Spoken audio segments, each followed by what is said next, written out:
Chilling tales for dark nights.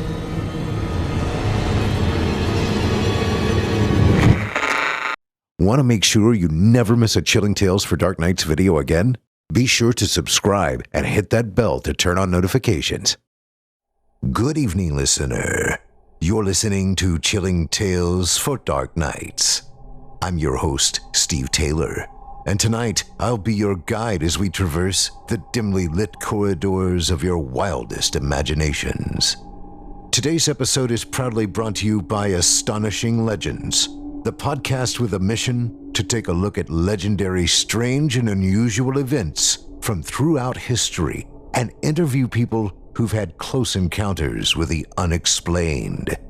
Astonishing Legends is available now on Apple Podcasts, Spotify, or wherever you listen to your podcasts. Or check out the links in our video description. Now, settle in, get cozy, and prepare to be unsettled. It's time to turn off the lights and turn on the dark. Chilling tales for dark nights.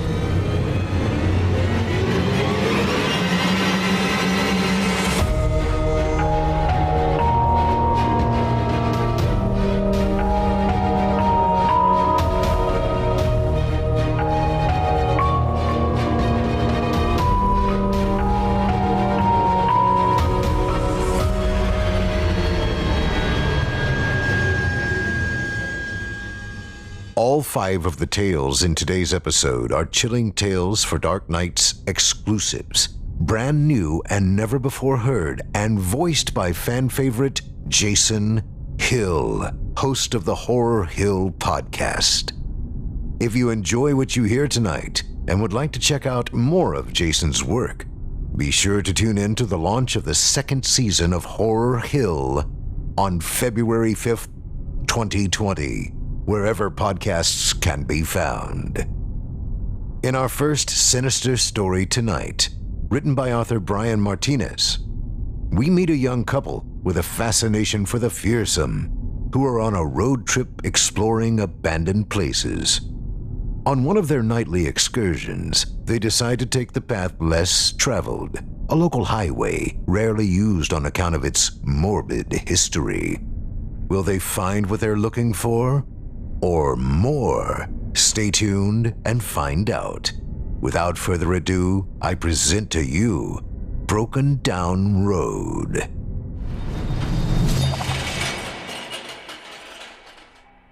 Randy and Julia loved dead things.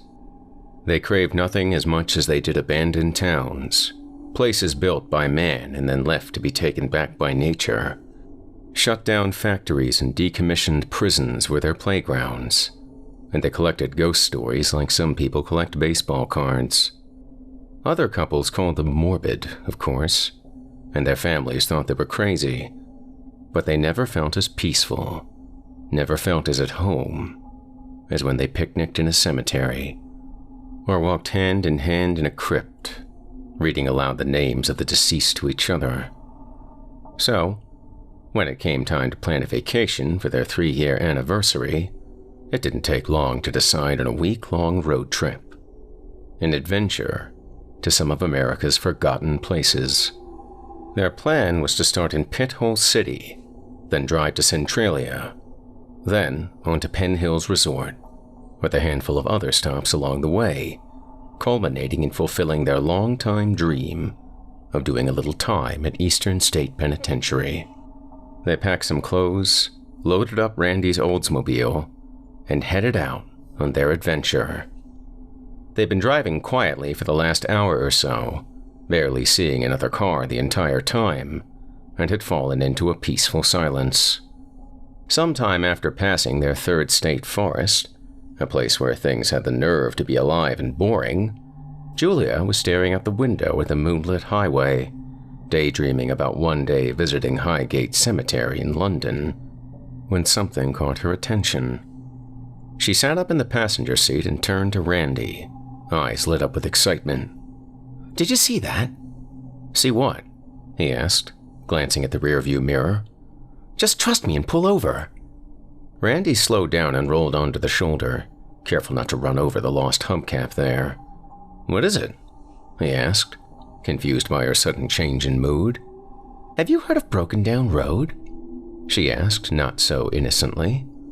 Randy scoffed at the odd question. "Of course." "Well," she paused, "I think I saw an exit back there." He looked at his phone mounted to the dashboard. The GPS showed only a straight line indicating the highway they were on. No turns, no exits, not so much as a dot in the road. "That's supposed to be way further south from here," he said. "True, but no one can ever find it, right? Maybe they're looking in the wrong place." He frowned. He'd read the stories about Brokendown Road, which despite its nickname was more of a local highway than a road.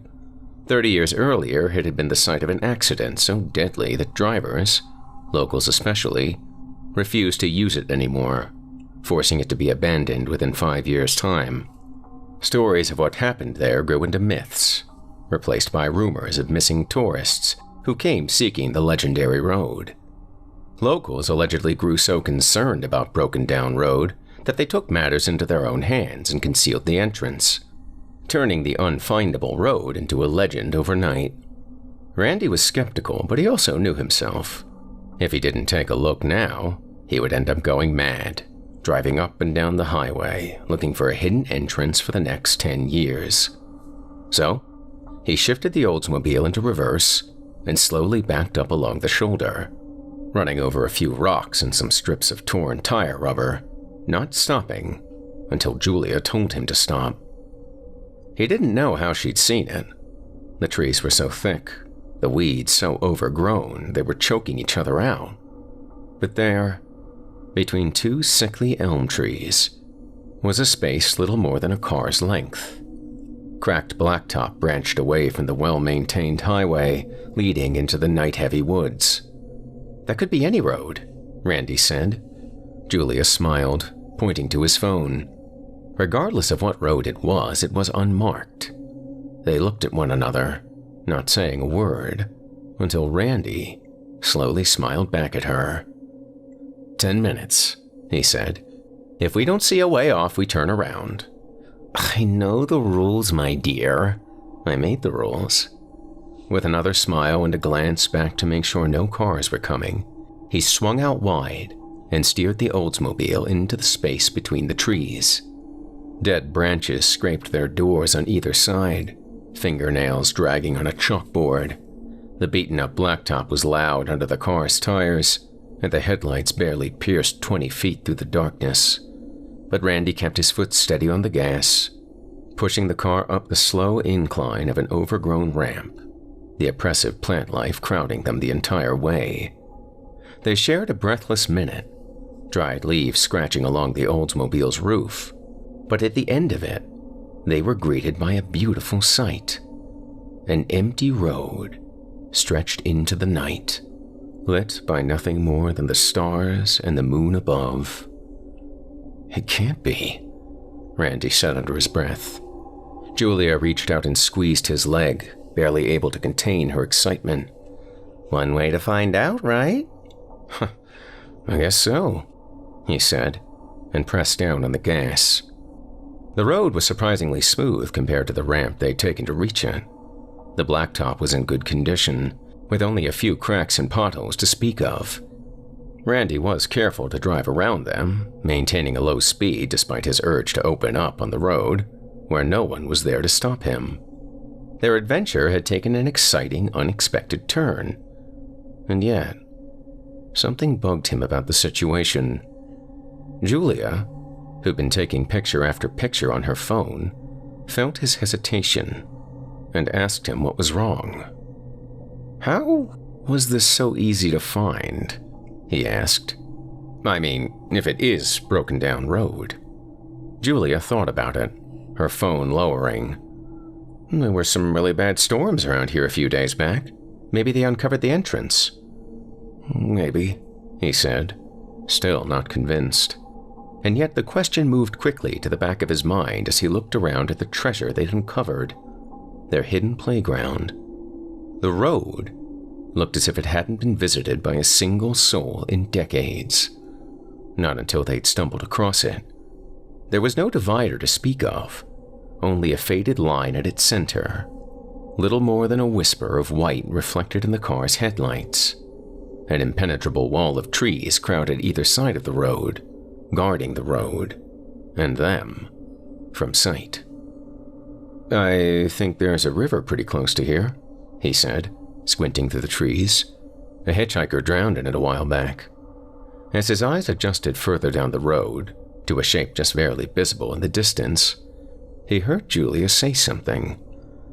"Well, that's weird. My phone shut off," she mumbled to herself. But Randy couldn't pay attention to her just then, because his focus was outside of the car. Outside, and a bit further down. About 100 yards ahead of them, a man stood perfectly still at the center of the road. As Julia struggled with her phone, trying to get it to turn on again, Randy let his foot off the gas and let the car coast.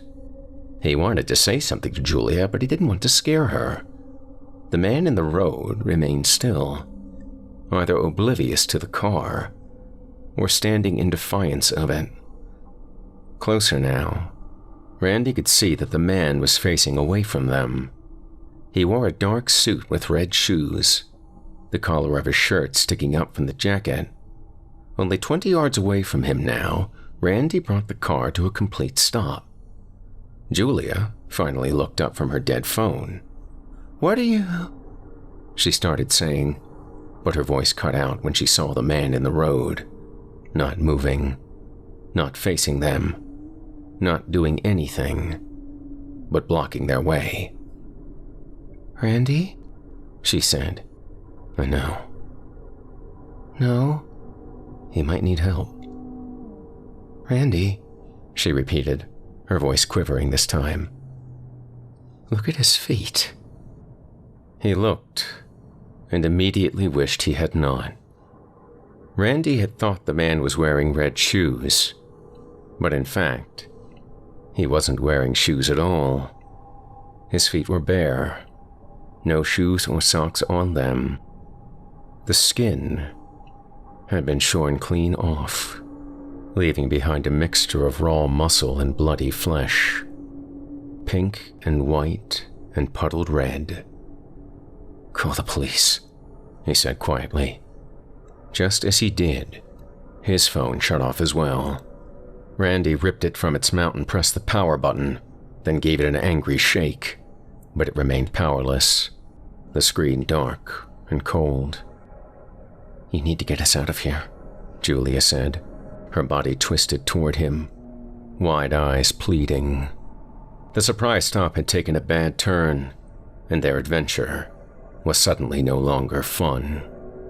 They either needed to keep going or turn around. Anything but sit in the middle of an abandoned road and stare at a man with skinless feet. "Where did he go?" Randy asked. Julia snapped forward in her seat, seeing what Randy saw. The man was gone. He'd vanished, leaving behind 2 perfectly formed footprints in the middle of the road, both painted in dark red blood. A blink later, and those were gone too. Randy felt it before he saw it. The face in the driver's side window, half red, half white, the left side torn clear off. Julia screamed. The sound was deafening in the confined space. Randy fumbled so hard for the gas he missed the pedal, the shoe slipping off, then aimed again and stomped it like he meant to crush it. The car lurched forward, rocketing away from the man with half a face. Julia looked back and shouted something like, "Oh God, he's not alone!" Except Randy barely heard anything but the heartbeat pummeling his eardrums. His knuckles were white as he squeezed the steering wheel and tried to keep control of the car, pushing its old whining engine as hard as it would go. "What the hell was that?" Julia asked, tears choking her vision. I don't know, was all Randy could think to say. He looked in the rear view, then the side view, but saw nothing, except the darkened road slipping past. No bloody footprints, no man with half a face. They tried to calm themselves, come up with a plan. They would drive as long as it took to find the next exit, they decided. No turning back, no slowing down for anything short of a brick wall. Randy wanted to ask what she'd meant by "he's not alone," but decided against it. He caught his breath and checked the time, trying to make sense of it all. The clock in the Oldsmobile's dashboard read 9:26. As he watched, the display dimmed for a moment, blinked all zeros, then returned to normal. He was about to ask Julia if she'd seen it too when the wheel seized in his hands. It felt like someone had grabbed the wheel and was trying to pull it away from him. The car lurched left, then right, as Randy fought for control. He tried to hit the brakes, but the pedal didn't budge under his foot. The car careened down the dark road, the headlights swaying left and right in the night as Randy wrestled with the wheel. He saw the line of trees up ahead, drawing closer every second, and knew in his bones, that whatever he was fighting with wanted them to meet those trees, to impale the car on them. His hands clenched the wheel, arms shaking from using all their strength. He started to think he needed a brace for impact, to prepare for the unavoidable. Before he knew what was happening, Julia took off her seatbelt, reached over, and turned the key in the ignition. With the engine cut, the Oldsmobile coasted along the road, the wheel still pulling them left and right until finally they crawled to a stop at a harsh angle, halfway between the lanes. Randy and Julia watched the steering wheel turn on its own for a few seconds, still trying to make them crash, before finally falling still. Then they looked at each other. Both of them were sweaty and pale, both breathing heavily, both looking as if they were about to throw up. "That was good thinking," he said, and she blinked. "Thanks." "What did you mean back there when you said he wasn't alone?" The car came alive with the sounds of fists pummeling the glass. There was no one around them, no one on any side of the car, and yet it sounded like a crowd was beating the windows and kicking the doors, an angry mob trying to rip them out of the car. Randy checked the door locks as Julia covered her ears, trying to shut out the din of furious smashing and screaming. Randy looked around, assessing their situation. They were trapped. Really trapped. Turning the car on meant crashing. Staying there meant being attacked by an unseen horde. Getting out meant, well, he wasn't about to get out, not anytime soon. Not while the pounding and scratching continued. The best option, the only option, was to wait out the attack. He distantly remembered how he used to like dead things, but that idea seemed about 1,000,000 miles away just then, or however far they'd traveled down Brokendown Road. Then he heard it, the unmistakable crack of glass. "There!" Julia shouted, pointing at the hairline fracture in the rear windshield. As unseen fists continued to beat on the car, the crack grew longer and longer, branching off like arteries until the whole sheet threatened to smash in. Randy stared at Julia, not knowing what to do. "Just go," she said. "Anything is better than here." There was no time to argue. The rear windshield collapsed inward, 1,000,000 bits of safety glass exploding across the rear seats. Randy twisted the key, turning the old engine over on the first try, and floored the gas pedal, getting them the hell out of there. A quick glance at the mirror revealed a swarm of bloody hands being pulled from the missing windshield. He was thrilled to find the steering wheel was completely under his control this time. And Julia was too, as she let out a small, nervous laugh. In no time, they were speeding back down Brokendown Road and away from the things that wanted to be in with them, the night wind whipping through the car from the missing rear windshield. Their hair and clothes flapped and waved as they careened along the long-lost highway. "Do you see an exit?" Julia asked over the sound of the wind assailing them. I think I see something," he said, straining to see in the lightless night. But then he smelled something too. Something overpowering, like blood mixed with earth. And before he knew it, the hands were on him. Cold hands covering his eyes, choking him from behind, scratching and pulling at his face. He tried to tear them away, but it was too late. He felt the car leave the highway, tires bouncing on unpaved ground. And then, just for a moment, with fingernails pulling at his eyes, he heard Julia scream. Randy felt the impact in his chest as the seatbelt engaged like a punch to the sternum. Then, his ears were filled with the sound of breaking glass and crunching metal. The world folded in around him.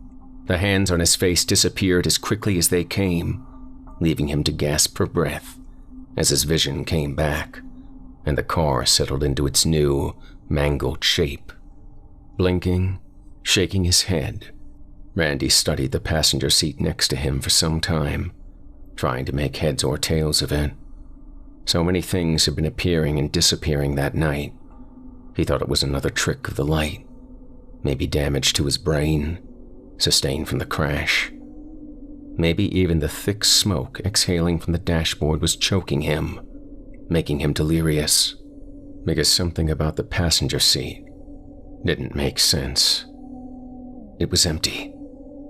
Julia was gone. He didn't know whether to trust his own eyes or even his mind. Had she not been with him on the trip? Were his memories of talking with her and being next to her all false? Just more damage from the crash? But there was one sight, one image, that brought everything into instant, painful focus. Her seatbelt. She'd taken it off before the crash. Randy became aware of a cold draft whispering across his face. He turned his sore neck to look at the windshield, at the massive hole in the passenger side. Then he looked through it, through the billowing smoke rising from the car's hood, and to the woods beyond. There, at the foot of a moss-covered pine, Julia lay face up, arms at her sides, as simply as if she were reclined on their couch back home. "Oh, my God," Randy said over and over, clawing his way out of his seatbelt and focusing upon his crumpled door. He ran to her, mumbling prayers the whole way until he collapsed in the dead leaves next to her and shook her. The breath caught in his chest as he prayed and shook, prayed and shook. Slowly, she opened her eyes. It was a miracle, and he laughed. She sat up despite him telling her not to, and she looked around at the woods, then at the highway, as if she'd never seen them before. The smell came again to Randy's nose, the smell of death. Then, he saw the faces in the trees, staring at them, emerging from the shadows of the pines. Even though he knew he shouldn't move someone so soon after an accident, he decided the alternative was much worse. He helped Julia to her feet and brought her up onto the paved road, leaving behind the ruined Oldsmobile. With an arm around her waist, he started walking her down the highway, away from the people coming from the trees and the others in the road, some with missing arms, some with burnt clothes and skin. He didn't know how long it would be until the next exit, but he wasn't going to stop until they reached it. The burnt and bleeding crowd shuffled slowly behind, though he tried not to look at them. After a few minutes of painful walking, Randy heard a sound through the trees on the other side of the highway. It took some time to place it, but soon he realized what it was. The river. The one they talked about earlier. It was close by. Closer than the exit that wouldn't come. And then something kicked in the back of his mind. A tiny thought. A single fact repeated in so many of the million ghost stories he'd read and collected over the years. An ancient, time-tested rule to offer protection from the dead. "Running water," he shouted proudly. "They can't cross it!" He didn't wait for Julia to agree with him. He just grabbed her hand and started running toward the river, weaving between trees and jumping over rocks. Julia kept up, letting herself be pulled toward what might be their only escape. She didn't complain about her injuries or let them slow her down. Before long, they emerged from the other side of trees to find a wide river rushing through the moonlit night. It was swollen from the recent storms, the waters flowing dangerously fast, threatening to carry them or anyone away with one misstep. Randy let go of Julia's hand so he could step in properly before turning back to help her in. The water was frigid, soaking his shoes and pants instantly. "Come on," he called out, breath already shaking. "They're coming!" From the woods, emerging from between the old knotted trees that held back the waterlogged shoreline, broken bodies stepped into the moonlight. A woman, in a faded yellow dress, burnt a little more than charcoal from the waist up. An older man, a truck driver from the look of his clothes, with a horribly broken neck that allowed his bloodied head to flop around. 2 little children, 1 boy and 1 girl, whose shattered bodies barely held them up on blackened legs. Standing in the bitterly cold water, the heat draining from his body, Randy had a thought so strange, so foreign. It was as if it weren't his own, as if he turned into a hidden radio frequency. A code buried in the airwaves. It was the thought that Brokendown Road had been so easy for them to find that night for a reason, because they hadn't found it. Rather, it had found them. It had appeared to them by its own choice, its own volition. The playground, seeking the toys. Body temperature dropping, blood going cold, Randy understood the truth of Brokendown Road. It was always easy to find, when it wanted to be found. He shouted for Julia to get into the water as more and more destroyed people came out of the trees. Julia, beaten up badly from the crash, stood above him in the night, pale and beautiful and his to protect. And yet she didn't move, didn't join him in the freezing cold water. She didn't even look scared anymore, just bloodied and discolored. He looked down at his hand, the one he'd been offering to her, and saw how much of her blood was on it, cold and coagulated. As Randy looked back up and watched the hands reach out for him, Julia among them, her bloodied fingers beckoning him to come back, to join her and the others on land. He suddenly knew the truth, that she couldn't set foot in the river, couldn't even touch it. The dead couldn't cross running water, and soon, neither could he.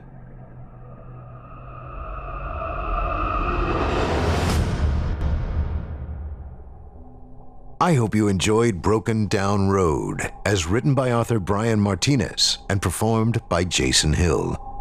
Up next, we've got another tale for you. This one, another Chilling Tales for Dark Nights original from author Geoff Sturtevant. In it, we meet Jack, who has recently moved into a cheap apartment in the city and discovered an old suit left behind in the closet. When he approaches his superintendent about the mysterious attire, he's told in no uncertain terms to leave it alone, or else. Before I proceed, however, I'd like to quickly tell you a bit more about tonight's sponsor, Astonishing Legends. If you're looking for in-depth analysis of legendary, strange, and unusual events from throughout history, then you've got to check out the Astonishing Legends podcast. Scott Philbrook and Forrest Burgess have been hosting the Astonishing Legends podcast since 2014 and have accumulated over 67 million listens to date, and that many fans of the fearsome can't be wrong. Astonishing Legends uncovers the truth behind legends you thought you knew by exploring every possible explanation, from the skeptical and mundane to the far edge of the fringe. As a listener, you'll have more information than you ever imagined, and you'll get the opportunity to decide for yourself whether the stories at the root of these mysteries are nothing more than old wives' tales or the honest-to-God things of nightmares. Scott and Forrest have covered everything from Skinwalker Ranch to Bigfoot to a case of demonic possession known simply as the Sludge Entity. And through exhaustive preparation for their interviews, you'll hear the most comprehensive and thorough conversations with experts, authors, and researchers. So, what are you waiting for? Be sure to listen to the Astonishing Legends podcast on Apple Podcasts, Spotify, or wherever you listen to your podcasts, and check out the links in the video description. Thanks so much for your time, and don't forget, you support Chilling Tales for Dark Nights when you visit our sponsors, and your support means a lot to us.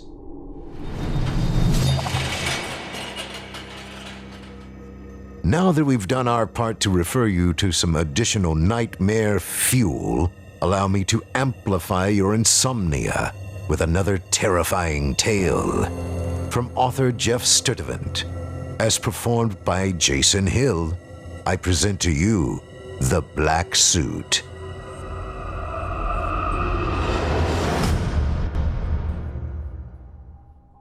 Mattress yoked over his shoulders like a man condemned to bear it.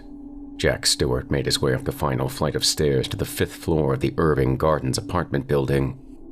From his pocket dangled the green key fob to his new studio. He dropped the mattress in front of the door, apartment 514, and stuck the key in the corroded old doorknob. It was 5 p.m., a ray of dwindling sunlight cutting down the wall from the window at the end of the hallway. By dark, he should be completely moved in. It was only the bed, a handful of bags, and a celebratory case of Bud. He dragged the mattress inside and dropped it in the corner where he figured he'd set up camp. The hollow thump of an empty room.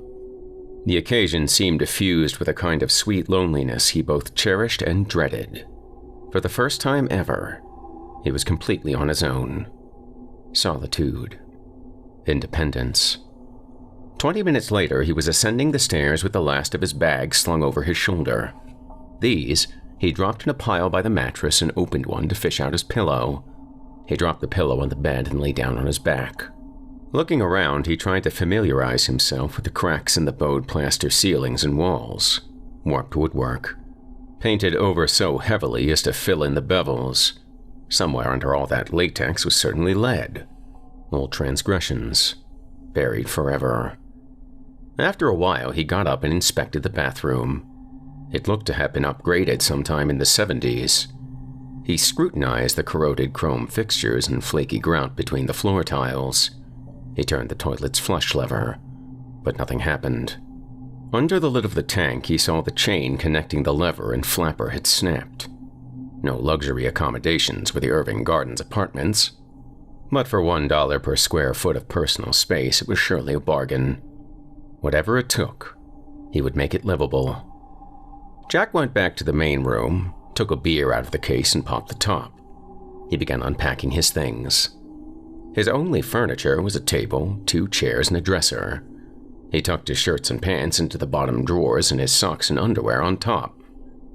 There was a closet between the front door and the bathroom with a dressing mirror hung on the door.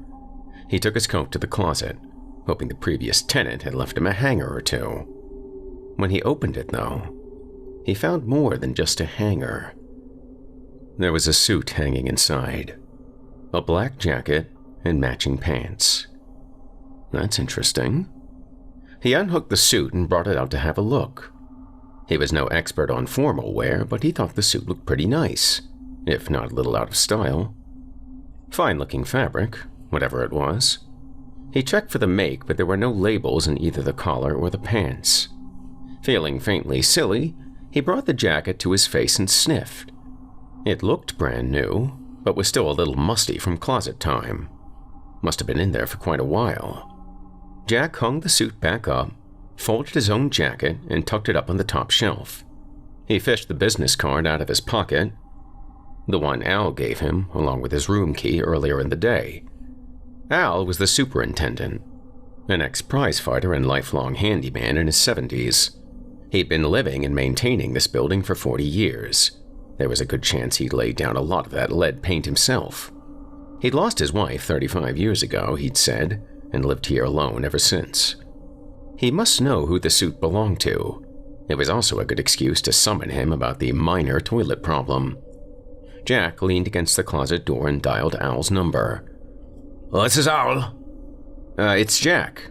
The guy in 514? "Aye. Let me guess. The toilet." Jack chuckled. "So you already know about it." "Well, I got to get to the hardware store. I was gonna quick fix it with a pull chain for the closet light, but I thought better of it." "Hey, speaking of the closet, what's the story with the suit in there? Do you know?" "Right, aye. The suit. Forgot to tell you about that." After a little weird pause, Al cleared his throat. "Just leave it be, if it's all the same to you." "Whose is it?" "Well, it isn't exactly anybody's. Just think it's part of the apartment. You know what I mean?" "Like part of the apartment's history?" Another pause, this one a bit longer. "It's kinda like that. If you could just leave it be, I'd appreciate it. You don't bother it, and it won't bother you. Satisfied?" He was anything but satisfied. Al's response had only made him curious, but the conversation was getting uncomfortable, so he decided to let it go. "Fair enough," Jack said. "Thanks, buddy. I'll get to the store tomorrow. Probably pick up a bunch of them chains. Seems like everyone's a rusting up. Hard water and all that, you know? Ha!" "Gotcha," Jack said. "Thanks, Al." Jack hung up. He polished off the beer and uncapped a second. Nothing like a few drinks to make you feel more at home, even in a 100-year-old studio with a mysterious suit in the closet.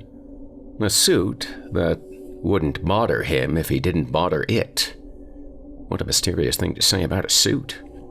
A few beers later, and he was hooking up his VCR to the TV. A box set of Columbo episodes to continue the evening's mystery theme. He unpacked his toiletries, showered, and brushed his teeth.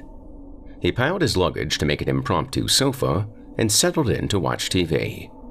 By his side, the empty beer bottles accumulated. 3, 4, 6, 8. The sweet sense of loneliness, turning only to sweet. 3 episodes into the first season of Columbo, Jack was snoring soundly into a pile of linens. Jack woke sometime in the night with an odd sense of foreboding. It was quiet in the city streets below. Yellow arc sodium lamplight cast a strange, long shadow across the floor and onto the wall. He turned his head. He froze. There, in front of the window, stood the form of a headless man. It took him a moment to recognize what he was looking at. It was the suit. The weird old suit from the closet. Standing there like someone was wearing it. Like it was looking out the window. Am I dreaming? Hallucinating? He watched silently, both he and the suit unmoving. Had to be a dream. A drunken, exhausted dream brought on by his uneasiness in the new apartment. But no, he was wide awake. That left hallucinating. Was he a schizo all of a sudden? Should he add that to his list of problems? Or was it a ghost? "There is no fucking way," he said. Seizing on a moment of courage, he rolled out of bed and made for the suit. Whether he meant to grab it or tackle it, he didn't even know. He was 21 years old and he wasn't going to be spooked like a little kid just because he was alone in a new place. He dashed for it. But by the time he got to the window, the suit was lying on the floor, its ghostly contents apparently emptied. He just stood there for a minute, half relieved, half confused, looking down at the crumpled heap. He checked his watch. 3:15 a.m. Don't bother the suit, and it won't bother you, huh? Jack didn't know what the hell had just happened, but this much he did know. The suit bothered him. Jack gathered it up, holding it like something soiled. He opened the door and walked down the hall and stuffed the suit into the trash chute. He shut the door and went back to the apartment and washed his hands in the sink. Feeling silly for doing so, he examined the room for any ghostly ephemera he might have missed. Satisfied? He took one more beer from the case and stood drinking it by the window. He looked outside, saw the dark silhouette of the meat plant on the edge of town, the blinking radio tower, the old billboard overlooking the highway near the police outpost. What the hell had just happened? He set the empty beer bottle on the windowsill and went back to bed. Eventually, he fell asleep. When Jack woke up, the sun was strong in the window. His head throbbed. He checked his watch. 11:30 a.m. It was a minute before last night's episode came to mind. The whole thing felt like a drunken fever dream. How drunk had he been anyway? Turning to look, he counted the empty beer bottles arranged like bowling pins next to the mattress. All right, so I must have been pretty drunk. Jack peeled himself off the mattress and went to the closet and opened it. There was the suit, hanging where he left it yesterday. Just as he'd thought, the whole thing had been a drunken dream. In the wake of it, though, the suit still gave him the creeps. What was it about that thing? Jack showered and dressed and emerged on city streets in search of a strong cup of coffee. At the local coffee shop around the corner, he saw a familiar face behind a newspaper. It was Al, the super. "Hey, Al," Jack said. Al looked up from his paper. "Hey, buddy. I'll be there later to fix the flapper. Everything else okay so far?" "Slept pretty bad my first night, but I guess that's to be expected." Me too," Al said. "Got woke up round 3:15 by someone slamming the trash chute. Why on earth someone need to take out the trash at 3 in the morning? It's a mystery to me." "Wasn't you then, were it, buddy?" "No," Jack said. "Not me. My apartment's right under there. Work the trash chute that late and you're sure to wake me up. Something to keep in mind." "I'll keep it in mind." "Good," Al said. "As for the toilet, just give me an hour or two." "That's fine," Jack said. Al returned to his paper and Jack sat at the bar and ordered coffee. He gazed down at the sports section a previous diner had left behind, but he wasn't reading. He was replaying last night's dream in his mind, wherein he actually had used the trash chute at 3:15 a.m. One hell of a coincidence, sure. But that's all it could have been, right? First of all, suits don't just walk out of closets and stand by windows. Second of all, it was right there in the closet. Coincidences happen, Jack thought. A couple of hours later, Jack was unpacking the last of his things. There was a knock on the door, and Jack answered it to find Al holding a section of beaded chain and tin snips. "Thanks for coming by," Jack said. "That's a quick fix, buddy. I'll be right out your way." "Sure thing." Al slowed as he walked by the closet door on the way to the bathroom. He appeared to want to look inside, but stopped himself. The two of them met eyes. "So, you saw the suit," Al said. Of course he had, they'd already discussed it. "Why so mysterious about it, if you don't mind me asking?" Al gestured as though to brush it off. "Nah, nothing mysterious," he said. "Like I said, buddy, you just leave it be." "But why?" Al went to the bathroom and lifted the lid off of the toilet tank. Was he trying to ignore him? Jack wouldn't have it. He opened the closet and unhooked the suit. Displaying it like a haberdasher, he carried it to the bathroom and cleared his throat so Al would look. He did, with eyes suddenly wide. "What are you doing with that?" he asked. "Didn't I tell you to leave it be?" "I don't see the harm in it. Tell me what you know about it." "Why not just leave it be? Why are you so insistent that I leave it alone? Is there something about this thing I should know?" Al sighed. It was pretty clear Jack wasn't letting this go. "Look, I don't want to freak you out, buddy. It's a strange thing is all." You're not gonna freak me out," Jack said. "I am not a kid. I just want to know what the big deal is." Al set down the tin snips and held up his hands in supplication. "Fine," he said. "Do you want to know, buddy? I'll tell ya." Creakily, the old man sat down on the edge of the bathtub. He regarded the suit in Jack's hands as something fundamentally offensive. "It's been here as long as I have," he said.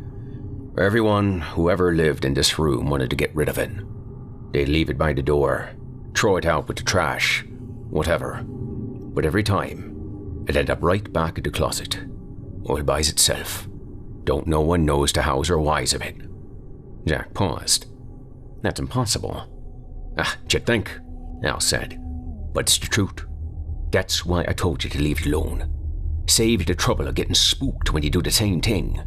It's hard enough getting tenants in the old place, and once they get spooked, they all would run out on me. Jack searched Al's face for signs he was joking, but there were none.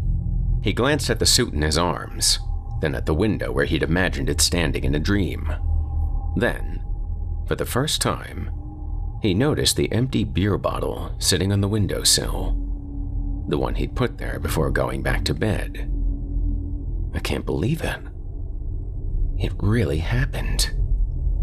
Al seemed to pick up on Jack's inner monologue. You already tried getting rid of it, didn't you? Jack looked back at Al. After a pause, he said, It was me at the trash chute last night.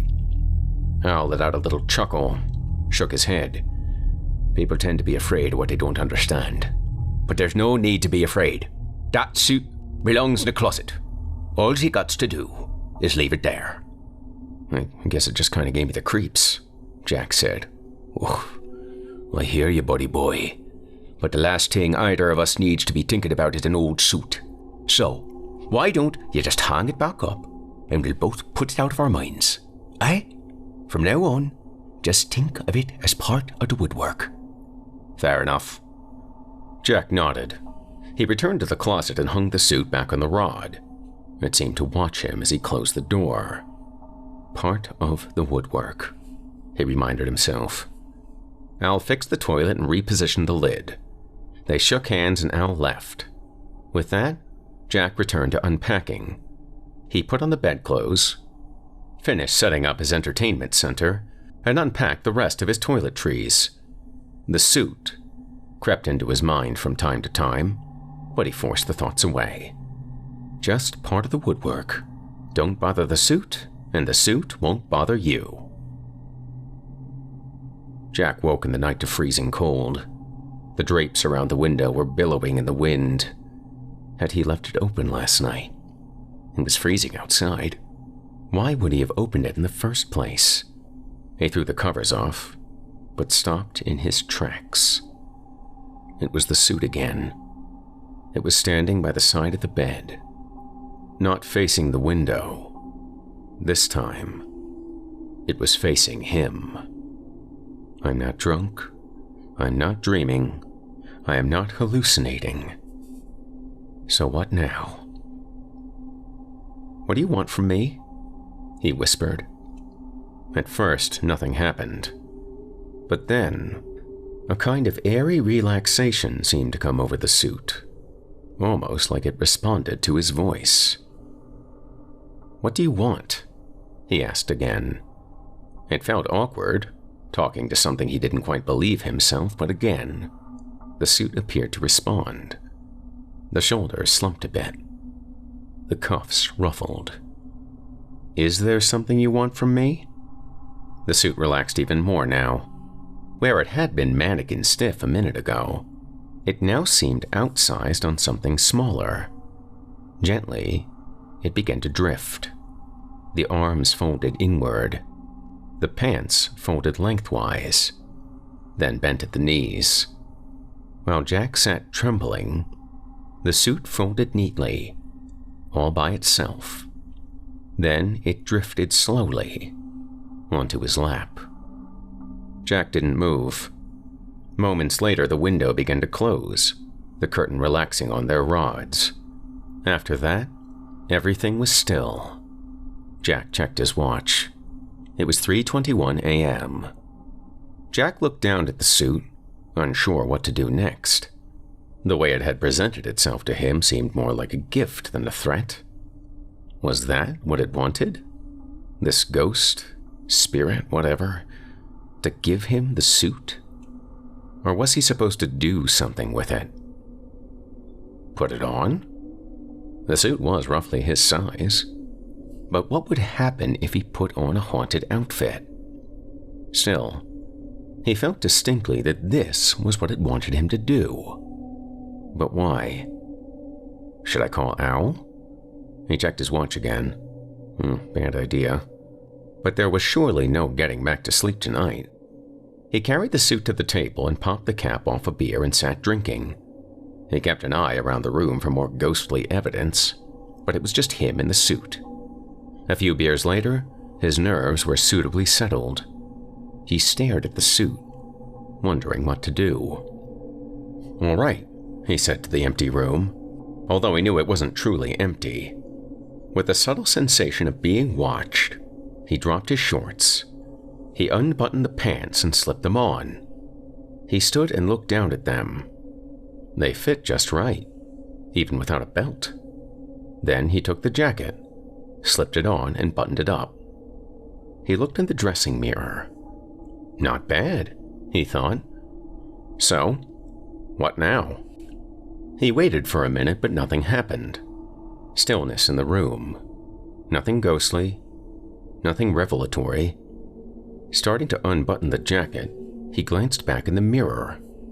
Well, that's weird. The reflection in the mirror was somehow brighter than the room itself. In the window behind him, the setting sun cast an orange glow.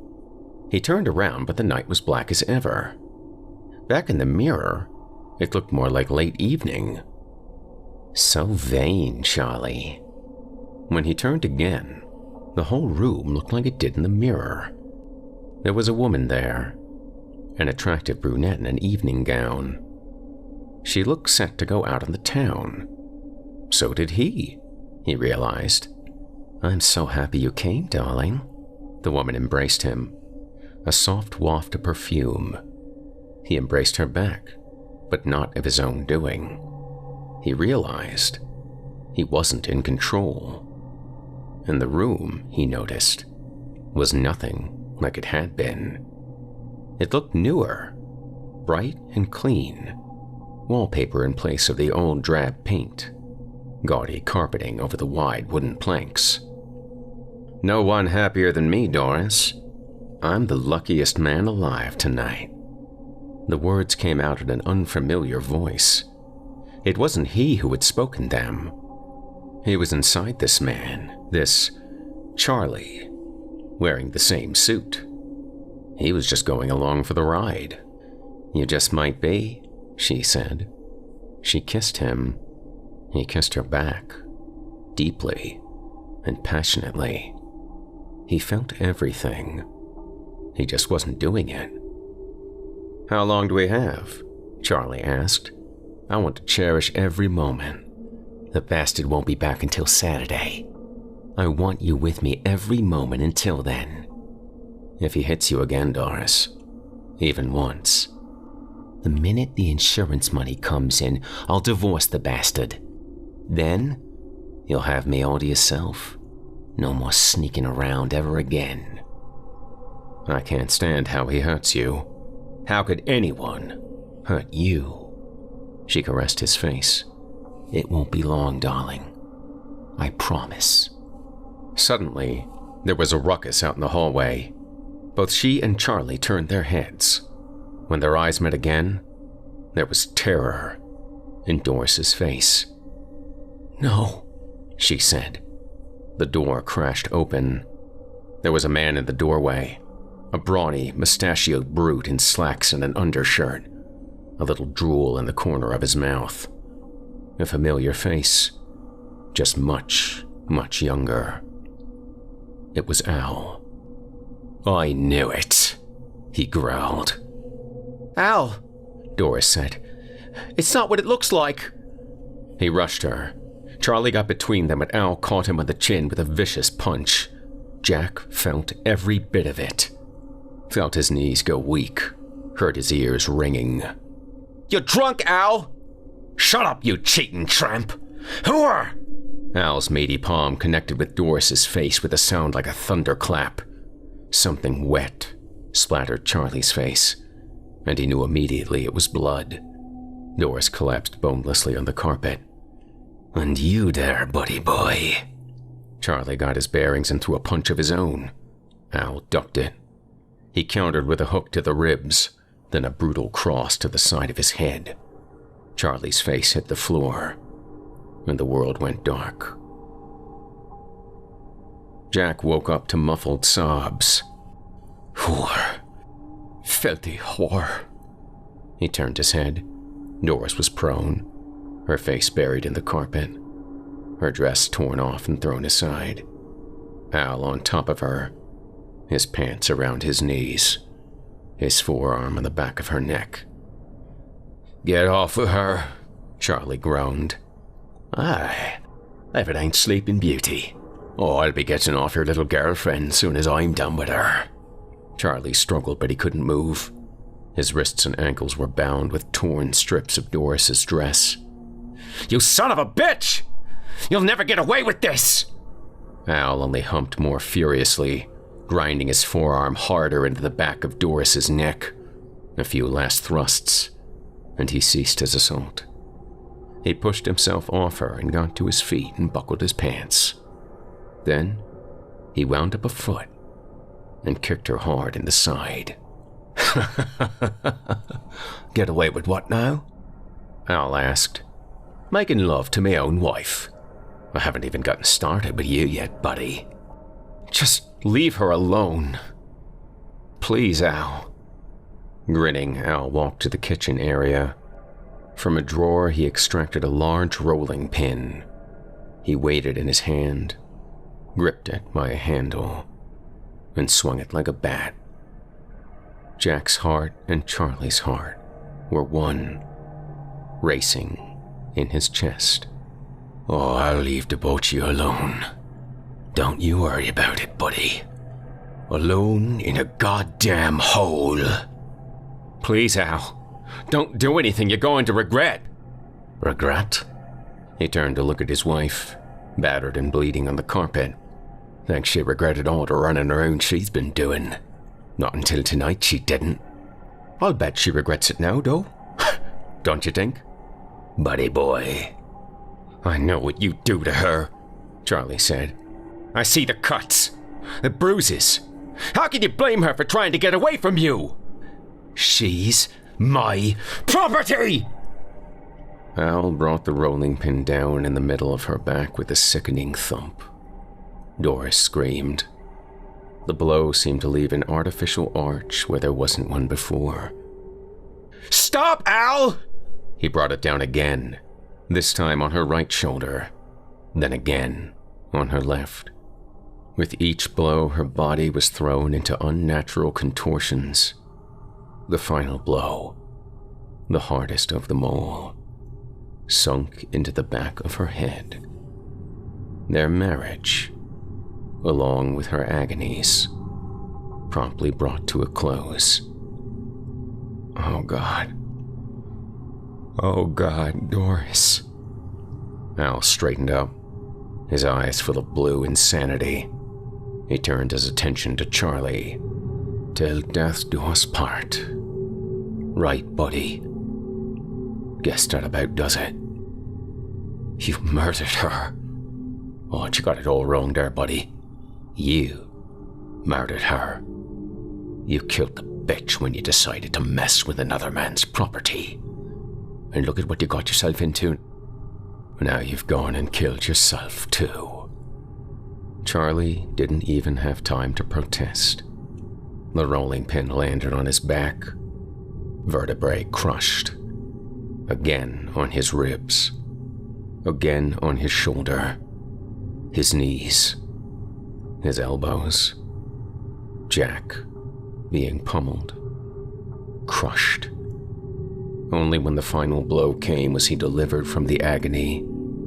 He saw white, then red, then black.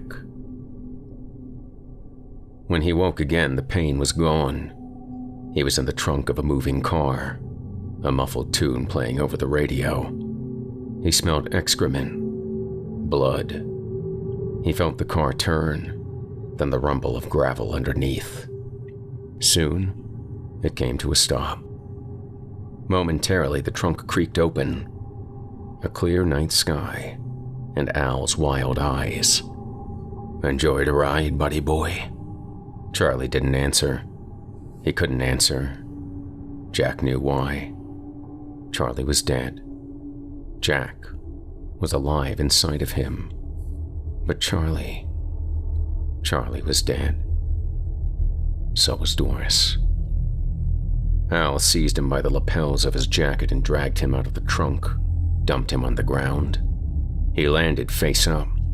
He could make out the car by the back of it. An early '60s Chevy Impala. Al pulled out Doris and dumped her next to him. He just stood there a minute, chest heaving, looking crazily about. He wiped his forehead with the back of his sleeve. "Ladies first. You don't mind, do you, buddy boy?" Al stepped out of Jack's field of vision. He heard Doris's body dragging through the gravel. Dragging. Quieter. Gone. When Al came back, the moon was high in the sky. "Sorry to keep you waiting, buddy boy." How Jack wanted to answer him. He'd never felt so helpless. Not once in his life. Al lifted his legs and started to drag him. Charlie's head lulled, giving him a different view of his surroundings. Behind the trees to the left, he thought he recognized something. The bulletin board. "I think I know where we are." As Al dragged him further along, he tried to picture from the perspective of his apartment window where they might be headed. The bulletin board was near the edge of town. The old meat plant was far off to the left. Meanwhile, they were going into the woods. Charlie's head hit something in the ground and turned to the right, giving Jack a different view. Now he could see the blinking red light of the radio tower. The radio tower off to the right. The small patch of woods. We must be. A glimpse of the picnic area confirmed it. Gilbert Park. You should have brought your bait and trunks, buddy boy. Shame about that nice suit. Gilbert Lake. He killed his wife, killed this guy, and dumped them in Gilbert Lake. 35 years ago. And the suit. It's Charlie. He's been trying to tell me what happened. With the revelation, Jack felt himself slipping away. The last things he heard were the gentle lapping of water against the bank. Heavy chains on the floor of the boat. Some muffled swear, followed by a comment on Doris's weight. But from all to follow, he'd be spared. He found himself back in front of the mirror in his dark and dingy apartment. Present day. He unbuttoned the jacket, slipped out of it, let the pants drop to the floor.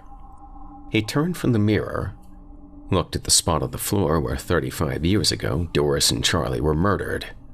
He could still see Al on top of Doris, raping her, beating her to death before his own eyes.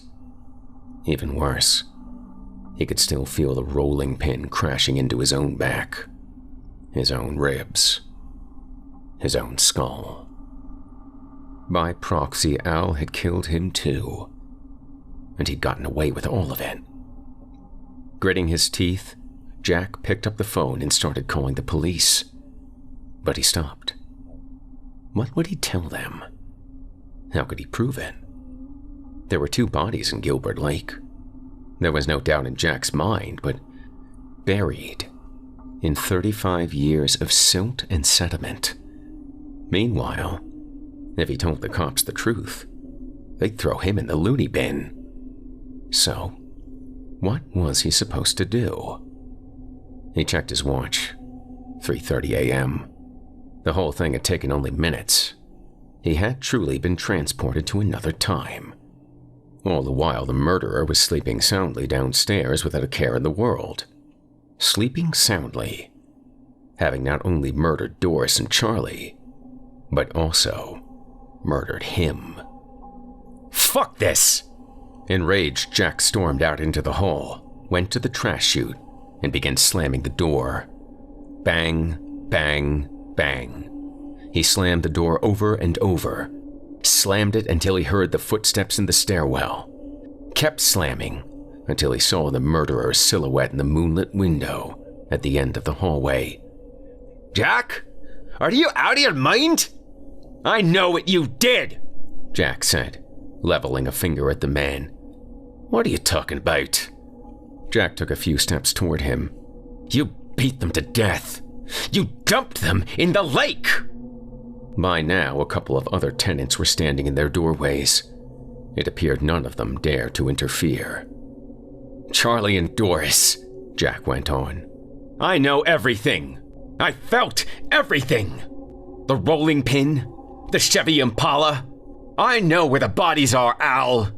The jig is up. Al's chest was rising and falling rapidly. His face, though, had turned from despondent to defeated. The suit, huh? Charlie's suit, Jack said. It showed me everything. A pause. The tenants stood wide-eyed in their doorways. Al looked down. Well, I'll be damned, he said. I should have known that bastard could do more than just reappear. Hell, I'd have kept that room myself if I knew it. Damn suit just gave me the creeps. How could you have done that? You murdered them, Al. You got no idea what you put me through, Jack. The cheating, the running around. I was just so angry. You beat her, Jack said. You beat her. You raped her. And you killed her. And I can prove it. It's over, buddy boy. Al was pacing the end of the hallway. You know, after 35 years, you'd think you're pretty much home free. He chuckled ironically. But a fellow my age ain't exactly fit for prison. Another door opened then. At least 5 sets of eyes on Al now. Jack was grateful for them, in case the desperate old man decided to try something. Shouldn't complain though, Al continued. I had a good run while it lasted. There's just one more thing you need to know. Something I'm sure old Charlie didn't tell you. What's that? Asked Jack. Toilet chains are on my desk. You help yourself. With that, the old man turned and ran for the window. Stop! Shouted Jack. But it was too late. He crashed through the glass head first. When Jack reached the window, he saw the broken, writhing figure 5 floors below. Blood gathering in a pool around him, his arms and legs broken and bent at odd angles. He remembered the way Doris had looked after he'd beaten her. 35 years it took, but Al had proved Charlie right. In the end, he would regret it. It took Al 2 hours to die, but die he did. With no family or relatives to vouch for him, his body ended up in a cemetery for the unclaimed. Old transgressions buried forever. All set up in the apartment now, Jack popped a beer and sat on the couch. The suit was hanging back in the closet where it belonged. He could get rid of it if he wanted to, he knew. With Charlie's soul at rest, there'd be no reason for it to come back again. It was all right, though. The suit no longer gave him the creeps. No more walking around the apartment at night, bedside visits, etc. He'd even had it cleaned. History aside, after all, it was a pretty nice suit. Some suits just begged to be worn, Jack thought.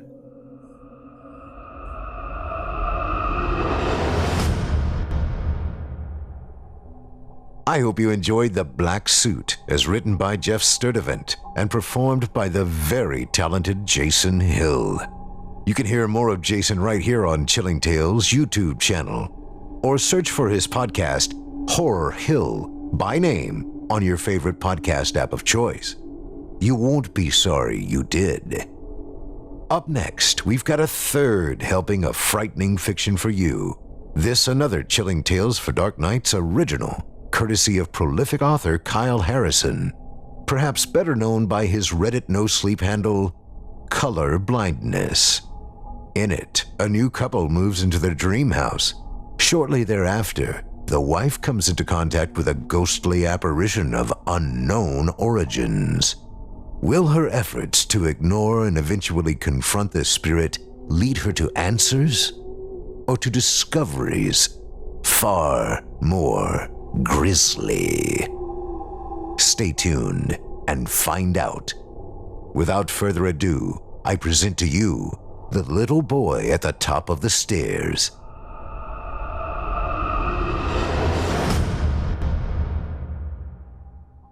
It was only a faint giggle at first.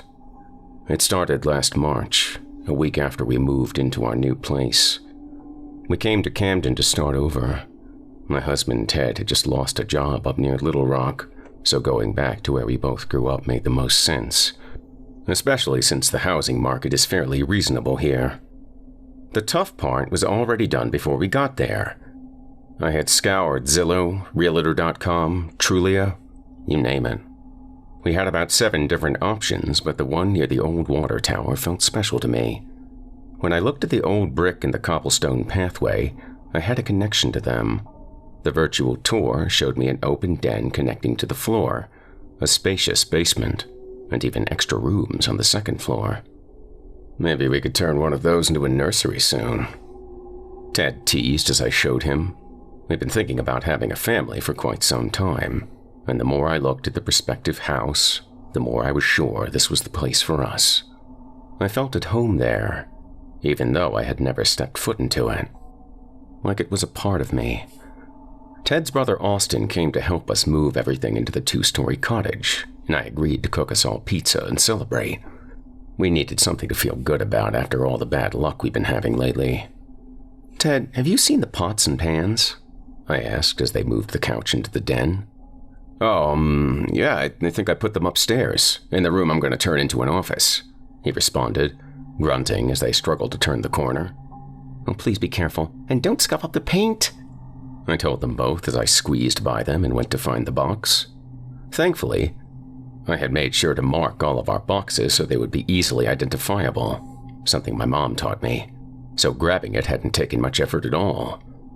It was when I was stepping out into the hallway and moving toward the stairs that I heard it. It was soft at first, almost like the house was settling, but definitely noticeable. This gentle, playful whistle was followed by a laugh, like that from a toddler. It actually made me stop and glance around the long corridor, thinking I was hearing things. Then, I heard it again, and I looked straight ahead, toward the end of the hallway, where a long wall mirror was hanging, and I thought I saw something out of the corner of my eye. I shrugged it off and went back to the kitchen to get started. A few minutes later, though, when Ted and Austin came in with the flat screen, I paused to grab a glass of water and muttered, "Honey, did you leave the back door open when you came by yesterday?" They carefully set the Samsung 46-inch down. Ted wiped his brow before answering. "What? No. What are you talking about?" "Oh, it's nothing," I said dismissively as I heard the oven go off. "You boys sit down and take a break. Pizza will be ready in about 3 to 5 minutes. "No objections there," Austin said. "I'm gonna go wash up," Ted added as I set the table. I almost forgot about the strange laughter upstairs. Almost. It took them about 4 hours more to get everything inside. I helped with the lighter stuff and started taking everything else out of the boxes, putting it in the proper place. I avoided going back upstairs, though. Not alone, anyway. I know it's silly, but something made the hair on my arm stand up whenever I got anywhere close to those stairs. Thankfully, Ted and his brother were busy on the second floor, putting together our king-size bed, so it wasn't an issue. Besides, I figured the bad feeling I had would eventually pass. "I think that's everything," Austin said as he brought in the last few boxes. Ted was in the garage hooking up the washer and dryer, so he asked me if I could take them up to the bedroom. "I'm bushed," he explained. I couldn't think of an excuse to avoid the stairs, so I went ahead and grabbed the boxes, slowly climbing the steps again. I was tense. I don't know why. I've never believed in anything like ghosts. I've heard people talk about that kind of stuff before, but I figured it was always because of wanting attention. It's not like anything was out of place when the realtor showed us the place. That's why, when I put the box down in the master bathroom, I knew I must be letting my nerves get to me. This will pass once I get used to the house, I told myself. But when I went back out to the hall, I heard that same laughter again, and it made a chill run up and down my spine. "Ted, is that you?" I called out, hoping that my husband was simply playing a prank on me. He knew that I was easily scared. When there was no response, I tried his brother, but again, silence answered me back. Then, a few seconds later, as I got to the first step going down, I heard that laughter again. It was so faint, as if it was all inside my head, but it bothered me more than ever before. "Did you get lost?" Austin teased as I came back to the den.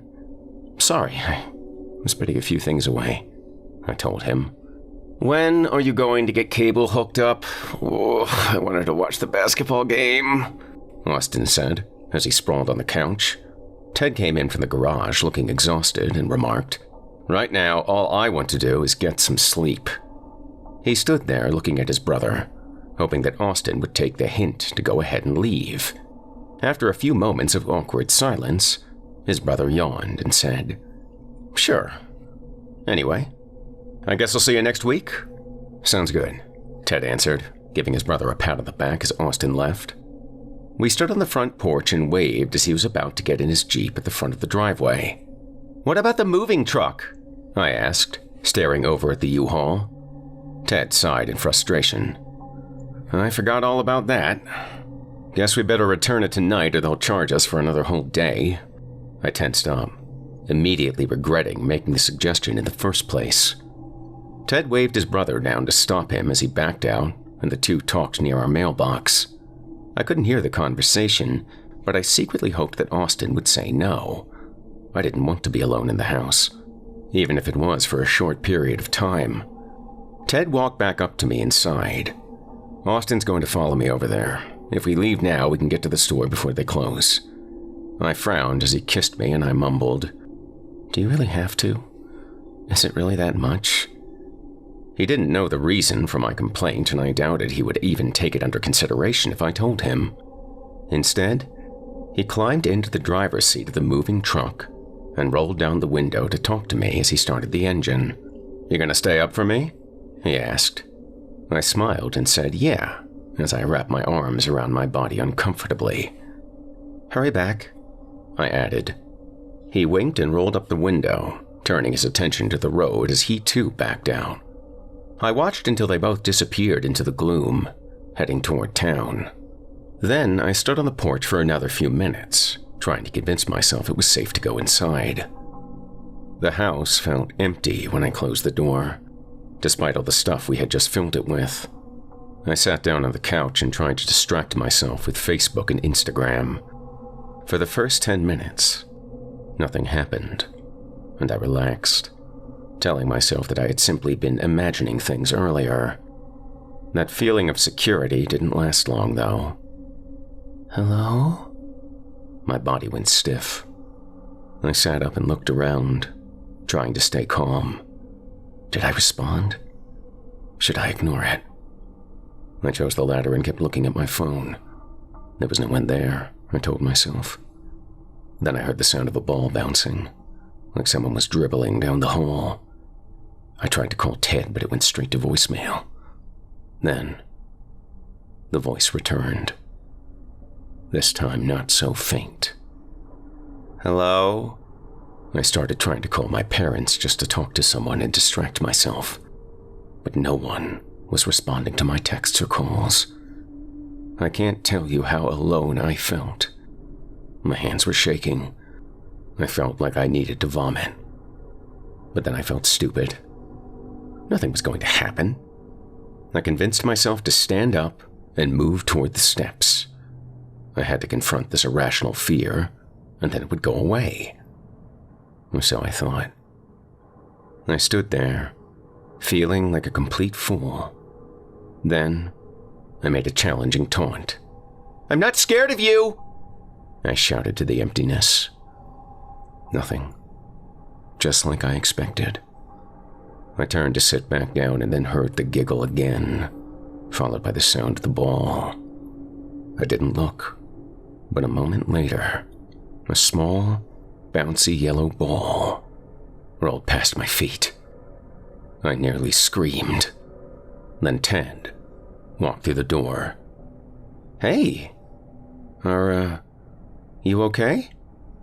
Looks like you've seen a ghost," he joked. I ran to him and did my best not to collapse in tears. "Whoa, are you all right?" he asked as he held me. "There's someone in the house," I told him. He stiffened up and looked toward the stairs. I nodded silently. He grabbed his keys, gripping them in between his fingers as he went to check out the rooms. I stood there, at the bottom of the steps, waiting to see what happened. He returned a moment later and called me up. "There's nobody here. What's gotten into you?" he asked, rubbing my shoulders. "I'm sorry. I'm just tired, I guess," I said, staring down at the bouncy ball. "It's just this somehow got downstairs." He looked at it and picked it up, smiling before providing a rational explanation. "Oh, I'm sure I probably stacked some of the boxes wrong and one fell over, making the ball tumble down," he said. I nodded and followed him to the master bedroom, hoping that I didn't hear any more strange childish laughter tonight. "Oh, it's going to be fine. I'll protect you," he whispered as we snuggled close. It was hard to fall asleep that first night. I kept waiting for another taunt from the house, but nothing happened. And for some reason, the quiet stillness bothered me more. We settled in and Ted finally started a new job at the hospital. He drove to the interview on Saturday afternoon, leaving me alone in the house for the first time in weeks. "The supervisor needs me to work a couple graveyard shifts just until they hire a few more people," he told me on the phone. I had insisted that he call us as soon as he was out of the interview. Strange as it sounds, I thought the ghost had stopped bothering me because Ted was nearby. "It's only going to be for a little while, babe," he repeated. The news made me feel uneasy. Even though I had not heard the laughter again since that first night, I didn't want Ted to start working, especially not at night.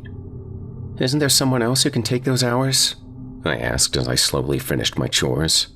I tried to keep myself busy with anything while he was gone. "Babe, we need the money. Those few odd jobs and shit I sold on eBay isn't going to cut it," he told me. He was right, of course. I didn't need to keep living in fear. But the second I got off the phone with him, the laughter returned. The nightmare had started all over again. "I know what you're doing and it's not going to work," I told the ghost. "I'm not scared of you, and I'm not going to talk to you again," I said, letting my voice echo up the living room. So you can just leave." The spirit made no reply, but I would get an answer soon enough. Ted went to work that next Tuesday, leaving the house at around 7:19. I insisted he stay on the phone with me until he got there. My excuse was that it was storming and I wanted to be sure that he was okay. "Scared to be in the house alone?" he teased, picking up on my unease. I had finally talked the night before about the ghost and he had taken me seriously then. Spirits linger in houses for a variety of reasons. My mom said she saw one a lot when she was a little girl. "Has the ghost tried to hurt you?" he had asked as we cuddled together. "I just don't know what it wants or why this house picked me," I admitted. Sometimes they can offer important messages. Warnings from the past, even visions of the future. Maybe you should confront the spirit the next time it happens. Get a feel of it, you know? It might be trying to tell you something," he suggested. That memory lingered as he prepared to step out the door, asking me if I was going to be all right alone. "I'll be fine," I said. I don't know if I was telling him or trying to give myself a pep talk. I figured I would draw myself a bath, watch a little Netflix, and then go to bed until he got home. Although I had promised Ted I would take his advice, another strategy had developed in my head. As long as I don't acknowledge it, it will just go away, I thought as I started the hot water. It can be so hard to feel like a prisoner in your own home. But I was determined to win this fight. Once finished, I grabbed a nightrobe and settled into the tub, letting the soap and soothing warm water relax me. I closed my eyes and put Rihanna on Pandora to keep me distracted. The music lifted my mood, and I gently cried, praying that tonight I wouldn't have a visit. I think someone was listening to that prayer, but it certainly wasn't God. As the first song ended, this strange, peculiar tune played instead. It sounded like a distorted version of Twinkle, Twinkle, Little Star. Why won't you play with me? My eyes bulged open and I stared toward the open door. There, in the hallway, I saw the silhouette of a small boy, probably no older than 3 or 4. I don't know how long we gazed at each other. Could have been hours. I didn't know what to do. And then, the boy repeated his question and pushed the door open. "What do you want from me?" I asked anxiously as he walked into the bathroom.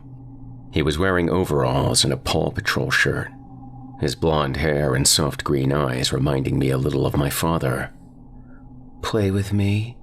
he insisted, and then ran into the hallway. I waited a moment, closing my eyes and trying to push the apparition away. Even the music changed back to normal. Finally, silence fell over the house. Was he gone? I climbed out of the bath and slowly got dressed, carefully checking the hall to be sure that I was alone. I crept toward the master bedroom, hoping my demand for the spirit to leave had worked.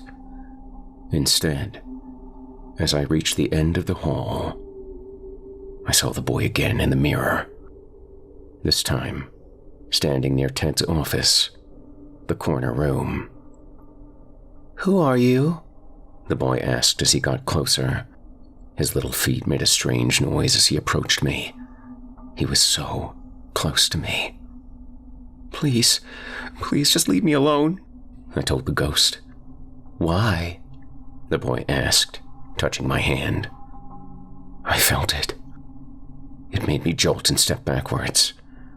But instead of hitting solid ground, my foot tumbled backwards and I lost my balance. I was at the top of the stairs. Before I knew what was coming, I fell head over heels, my body banging and crumpling as I tumbled down the stairs. My head slammed against the floor and I lay still, pain coursing through me as the room spun. I could still just barely see the boy standing at the top of the stairs. He was looking at me curiously, and I screamed. Please, just go away!" I shouted at the top of my lungs as I tried to move. I couldn't. I had broken something. Any move I made only caused more pain to shoot through my body. I closed my eyes and kept sobbing. The next thing I remember was Ted was over me, calling paramedics. I think it took 4 of them to carefully get me on the stretcher and take me to the ER. As I kept fading in and out of consciousness, all I heard was that boy's playful voice. "Come and play with me," he taunted me. I kept asking it to stop. Then, everything went black.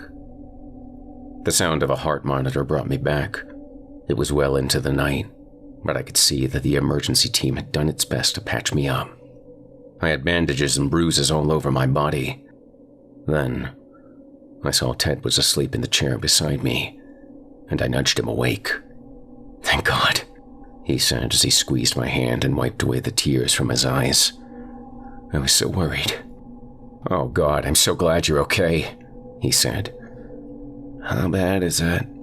I asked. The doctor came into our room. "Everything looks fine. Aside from the initial loss, I think you're going to only have minimal bruising," he said. "Loss? What do you mean?" I asked. Ted squeezed my hand, his eyes searching for the right words to say. Babe, you are pregnant.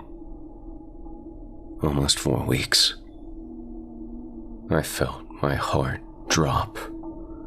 Suddenly, everything the doctor and him was saying became muffled like I was drowning. I let go of his hand and felt numb inside, realizing exactly why the ghost had been coming to see me so regularly. Ted's speculation had been right. It wasn't a spirit from the past at all. It was a portent from the future. The next day we came home and Ted said he would take off work to make sure I was all right. For the first time since we moved, I insisted I wanted to be alone. I'll just rest until you get back, I told him. He seemed hesitant to give in to me, but finally agreed and went to work the next day. As soon as he left and I heard his car drive away, I sat up in the bed and decided to try something unthinkable. "Hello?" I called out, but no response came. Gingerly, I crept out of the bed and moved to the hallway, my hand cradling the scars on my body where they had rushed to save me. Please come back," I whispered into the quiet corridor. But no laughter ever came.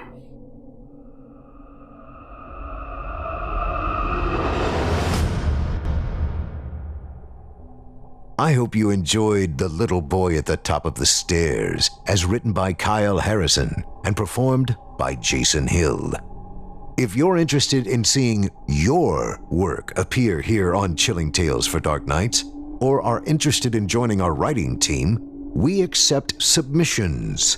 Send your original fiction in to director Craig Groshek at craig@chillingtalesfordarknights.com with story submission in the subject line, alongside the title of your tale, and we'll take a look. We look forward to seeing your amazing work and considering it for production. Now, up next, we've got another dose of darkness. This one another Chilling Tales exclusive from author Christopher Howard Wolfe, better known within the creepypasta and short horror communities as Slimebeast. No one is scared of cliched sheet ghosts, but maybe they should be. When a young man awakens to find himself alone in a hospital bed, reality itself seems to fracture. What is the mysterious spirit that haunts him? What does it want from him? And will he pay the price to save his life? Stay tuned and find out. Without further ado, I present to you Sheet Ghost.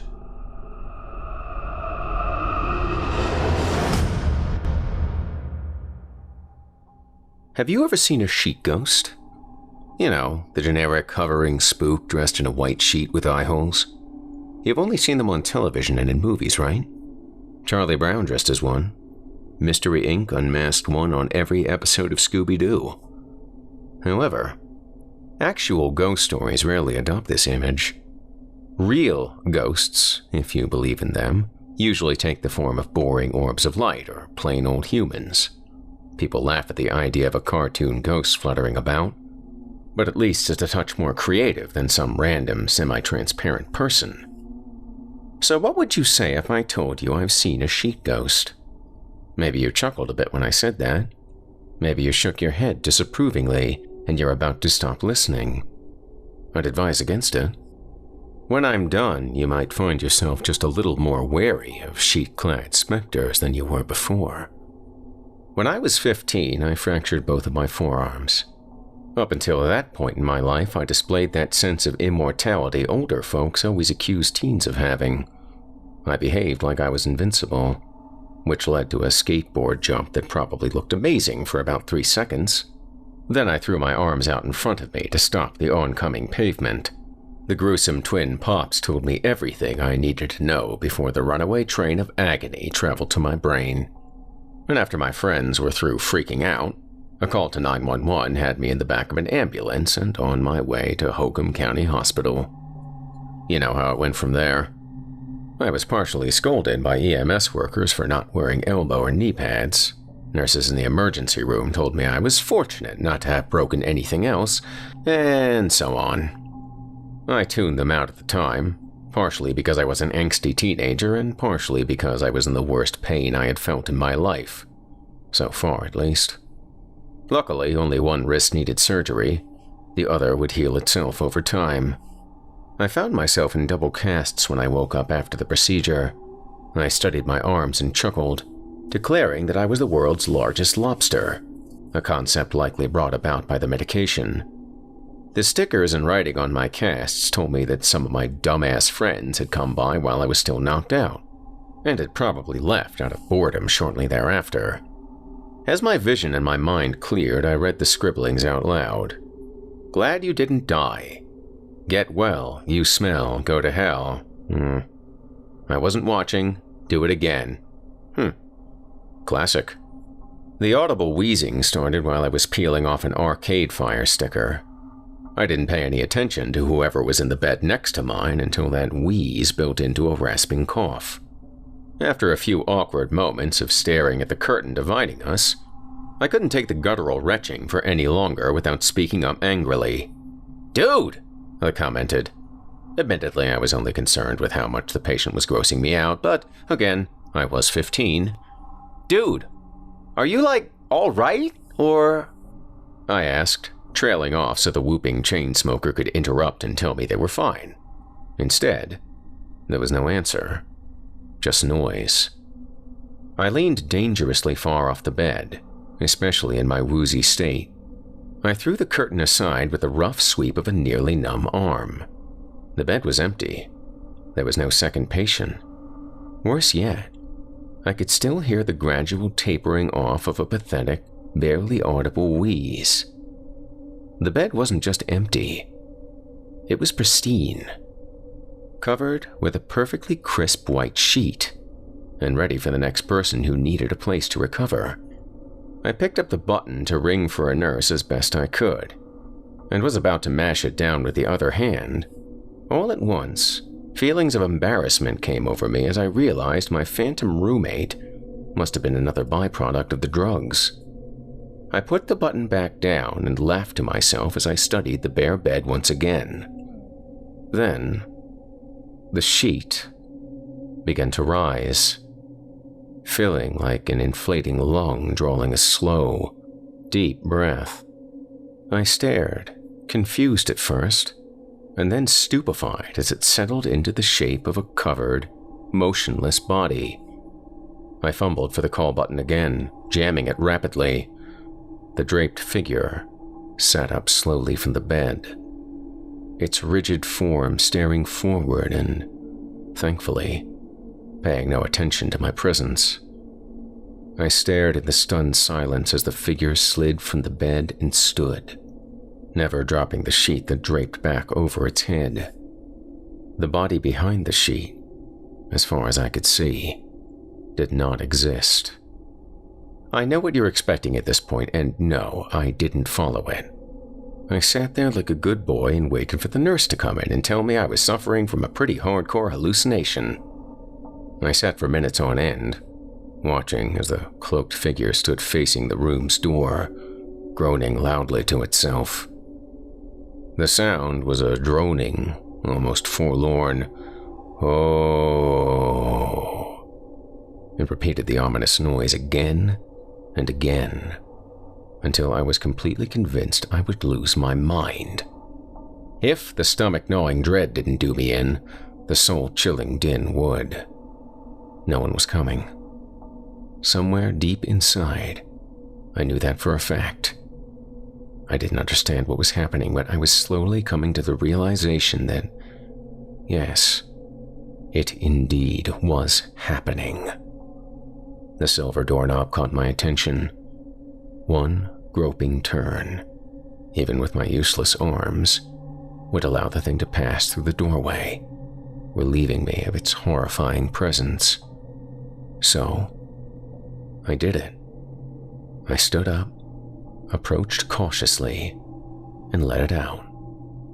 A jolt of terror electrified my nervous system as the sheet-covered non-entity unexpectedly turned, and with one sweeping motion, grabbed at my arm. Its face, that blank, expressionless face indented in fabric, hung motionless before me. Even though there was no readable emotion on it, I could feel that the thing was taking full notice of me for the first time since it appeared. I backed away quickly, nearly stumbling over my own feet as an empty bedsheet moved through the doorway. Relief washed over me as I nearly crumpled to the floor. My head felt light, and the beating of my racing heart rose up in my ears to replace the ghostly wail. The door creaked on its hinges, echoing in the silent hall beyond.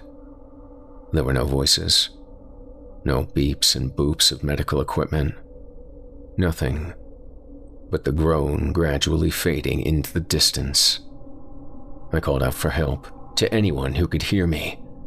I was met with that same eerie silence. Cautiously poking my head out of the door, I could see the figure was a safe distance away, steadily shambling its way through a pair of push doors. I squinted at the signage near the end of the hall, and one word immediately stood out to me. Mortuary. The morgue. Yep, that was enough for me. I closed the door as quietly as possible, crept back to my bed, and tucked myself right in.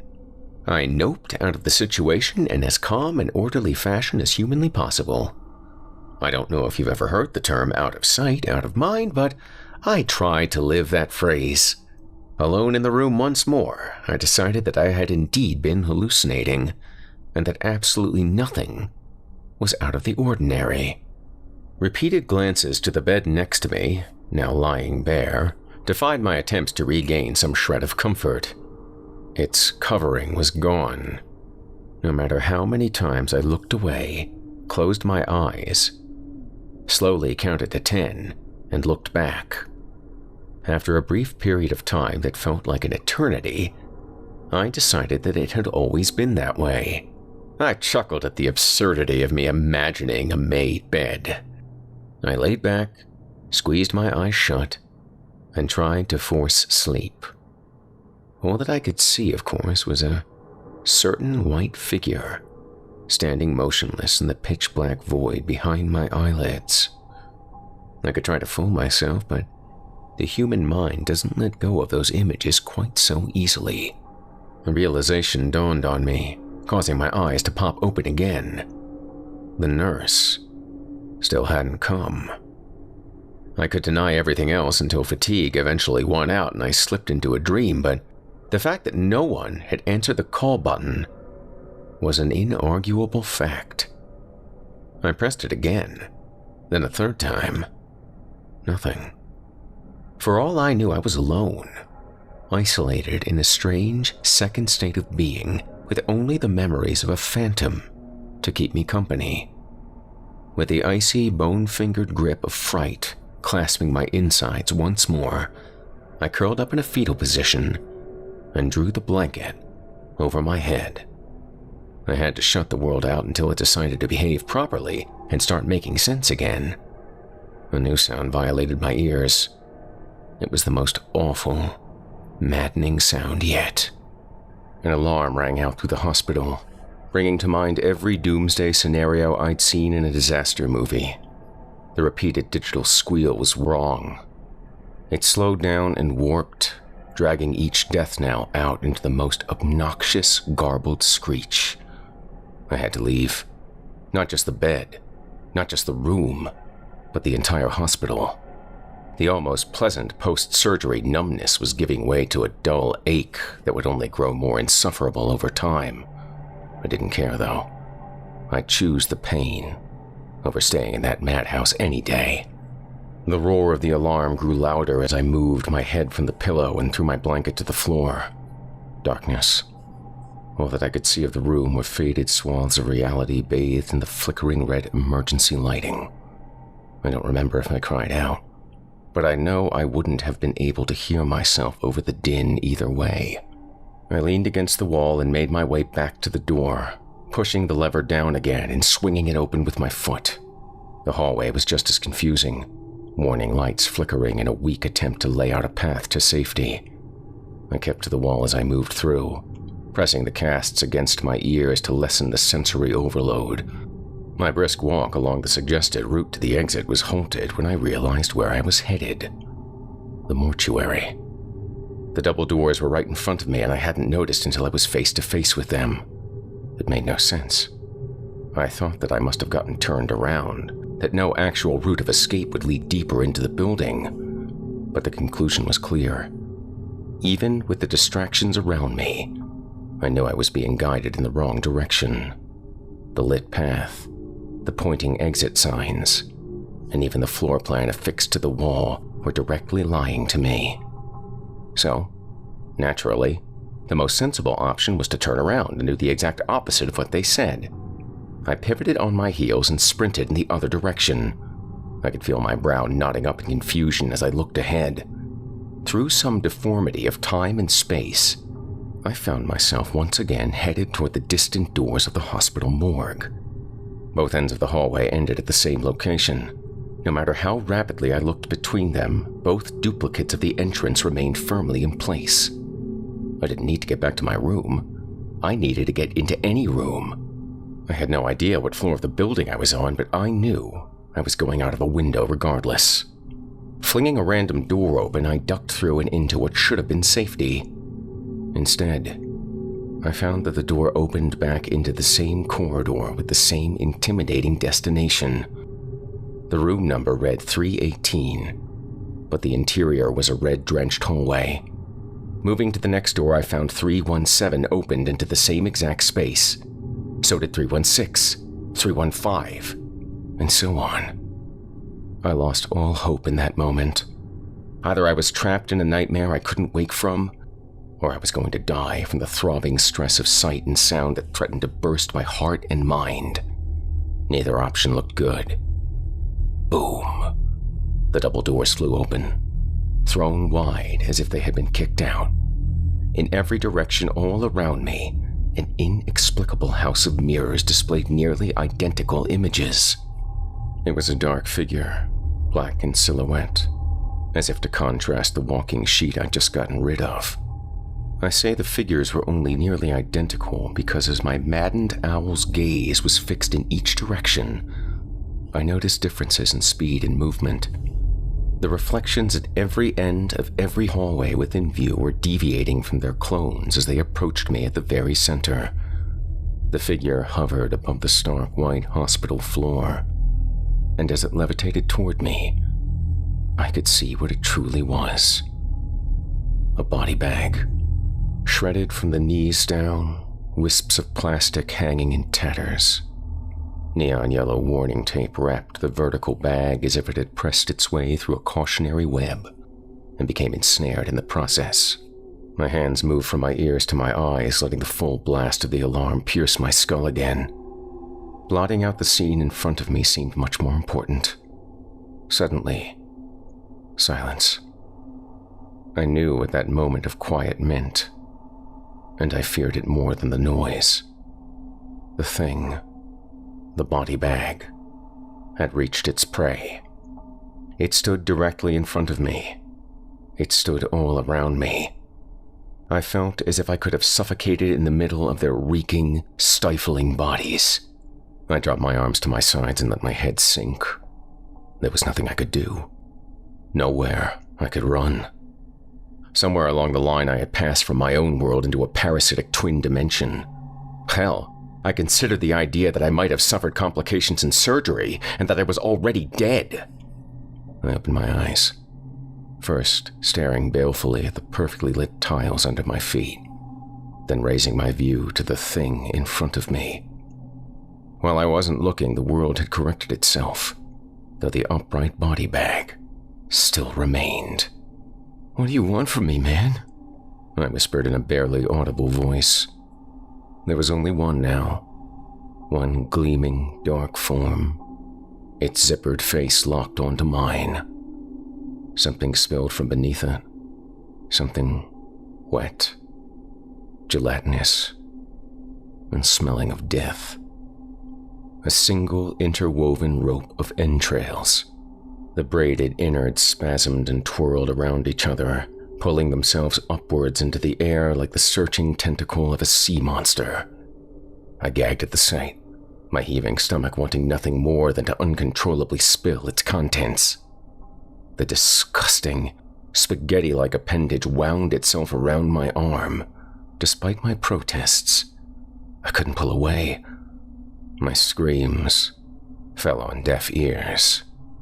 I could feel the decayed flesh of the thing working its way under the cast, popping stitches, violating the fresh incision on my wrist.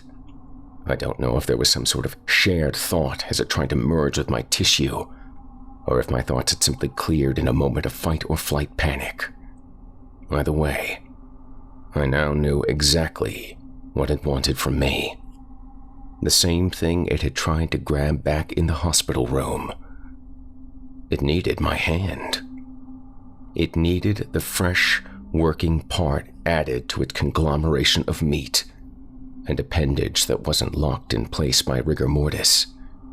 It wanted to open doors. Doors to other patients. Doors to other buildings. I shrieked again, pulling my arm away as hard as humanely possible and falling to the floor in the process. The ripping of skin and tensing of sinew was unbearable. As I rolled on the floor in pain, a primal feeling took over. I couldn't die there. I couldn't die like that. I couldn't suffer whatever it wanted to do to me next. Wrapping the tentacle around my free arm, I brought it to my face and bit in. I ripped the fetid, slimy guts with my back teeth, gnawing them apart with the growl of a rabid dog. Spurts of blood and bile commingled in my face. When I had freed myself, I awkwardly crawled backward on my hands and heels. Another strand of innards emerged from beneath the attacker. Then another. It swept toward me, through the air, appearing as if it was walking on 6 squid legs, then floating as a proper ghost should. I scrambled to my feet and ran as the sloppy, slick sound of organs on marble fell rapidly behind me. Dodging quickly into a room, I slammed the door shut behind me, and once again collapsed onto my back. This time, it was from relief instead of terror. Just outside, I could see the black plastic head and glinting zipper through a frosted glass window in the floor. A moist, slurping sound accompanied frustrated, fumbling half-turns of the doorknob. I spat a mixture of puke and bodily fluids at the floor. Then, I lifted my shaking hand, the hand it had tried to take from me, and I raised my middle finger. "This is all I'm giving you, bitch!" I don't know exactly when or how I blacked out. There's a missing period of time between the enraged howl of the patchwork beast and the sound of nurses shouting at me. I awakened to a frenzied group of concerned faces as I was lifted from the place I had fallen and was placed back in my bed. I had spent the worst moments of my life with a ghost, a sheet ghost, no less. However, to the staff of the county hospital, nothing out of the ordinary happened. If you were to believe them, I rang for a nurse and she immediately came to my room, where I had lost consciousness after biting into my own wrist. Chalk it up to a bad reaction to the medication if you want, I guess. There's one problem with that story, though. When my loser friends came around to visit again, I told them all about the dream I had. They were equal parts grossed out and enthralled, especially Rat, the weird girl with a penchant for horror stories. It wasn't long after I told my tale that she chimed in with some unwelcome information. Apparently, there used to be a notable mortician on staff at that very hospital more than a decade ago. One who had a sick fascination with cutting out pieces of dead patients and doing God knows what with them. When he was caught lifting the liver of an organ donor, he was sentenced to a lengthy prison term. Newspapers labeled him the Morgue Man, and nearly 100 bodies were exhumed in an attempt to find some scope of his crimes. After everything came to light, the only time he was out of state custody was spent on a hospital bed due to a prison stabbing. He died soon after. That was likely to be the very same bed I had shared my room with. So yeah, Maybe you still aren't afraid of sheet ghosts. They're just low-effort Halloween costumes and lazy creature designs. Right? Me? I never want to see one again. I hope you never see one at all.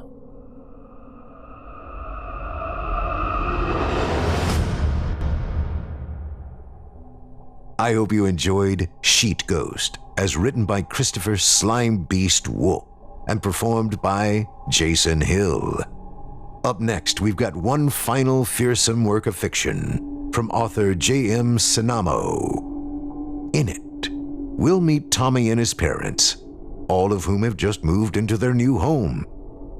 After their basement is flooded in a terrible turn of events, however, they're plagued by what at first appears to be black mold.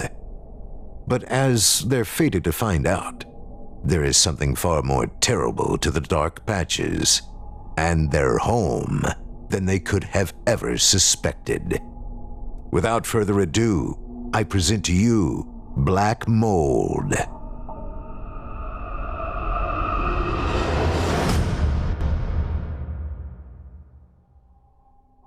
Tommy Illman was only 7 years old when his parents bought the house on Tamara Lane. Though it was no mansion by any stretch of the imagination, the 5-bedroom raised ranch-style home seemed like a palace compared to the 1-bedroom studio apartment he and his parents had lived in prior. His dad loved to brag about the size of the new house. He said that it even had a finished basement. "I thought the whole house was finished," Tommy said, confused by the term. His father laughed. "Yes, Tommy," he replied. "The whole house is finished. It just means the basement is set up to use as an activity room or a den or even bedrooms." Tommy gasped. "You mean I have to sleep in the basement?" This idea clearly upset him, and his protest continued until his mother interrupted. "Of course not, sweetie," she assured him in a low, soothing tone. "You can pick which room you want as yours." His eyes lit up. Before he had a chance to respond, he was cut off by his dad. "Except the master bedroom." Tommy let out a disapproving humph. He hated that his father always seemed to know what he was thinking. He figured that was just one of the perks of being a grown-up. As they stepped through the front door, Tommy squealed with delight. He dashed off through the living room, into the kitchen and down the main hall to look at the rooms. Though the size of the master bedroom was impressive, he was equally satisfied with the other 2 rooms on the main floor. He returned to the hall and pointed at a door that sat just off the kitchen. "What's that? Is it the basement?" His dad nodded. Tommy turned the knob and slowly opened the door.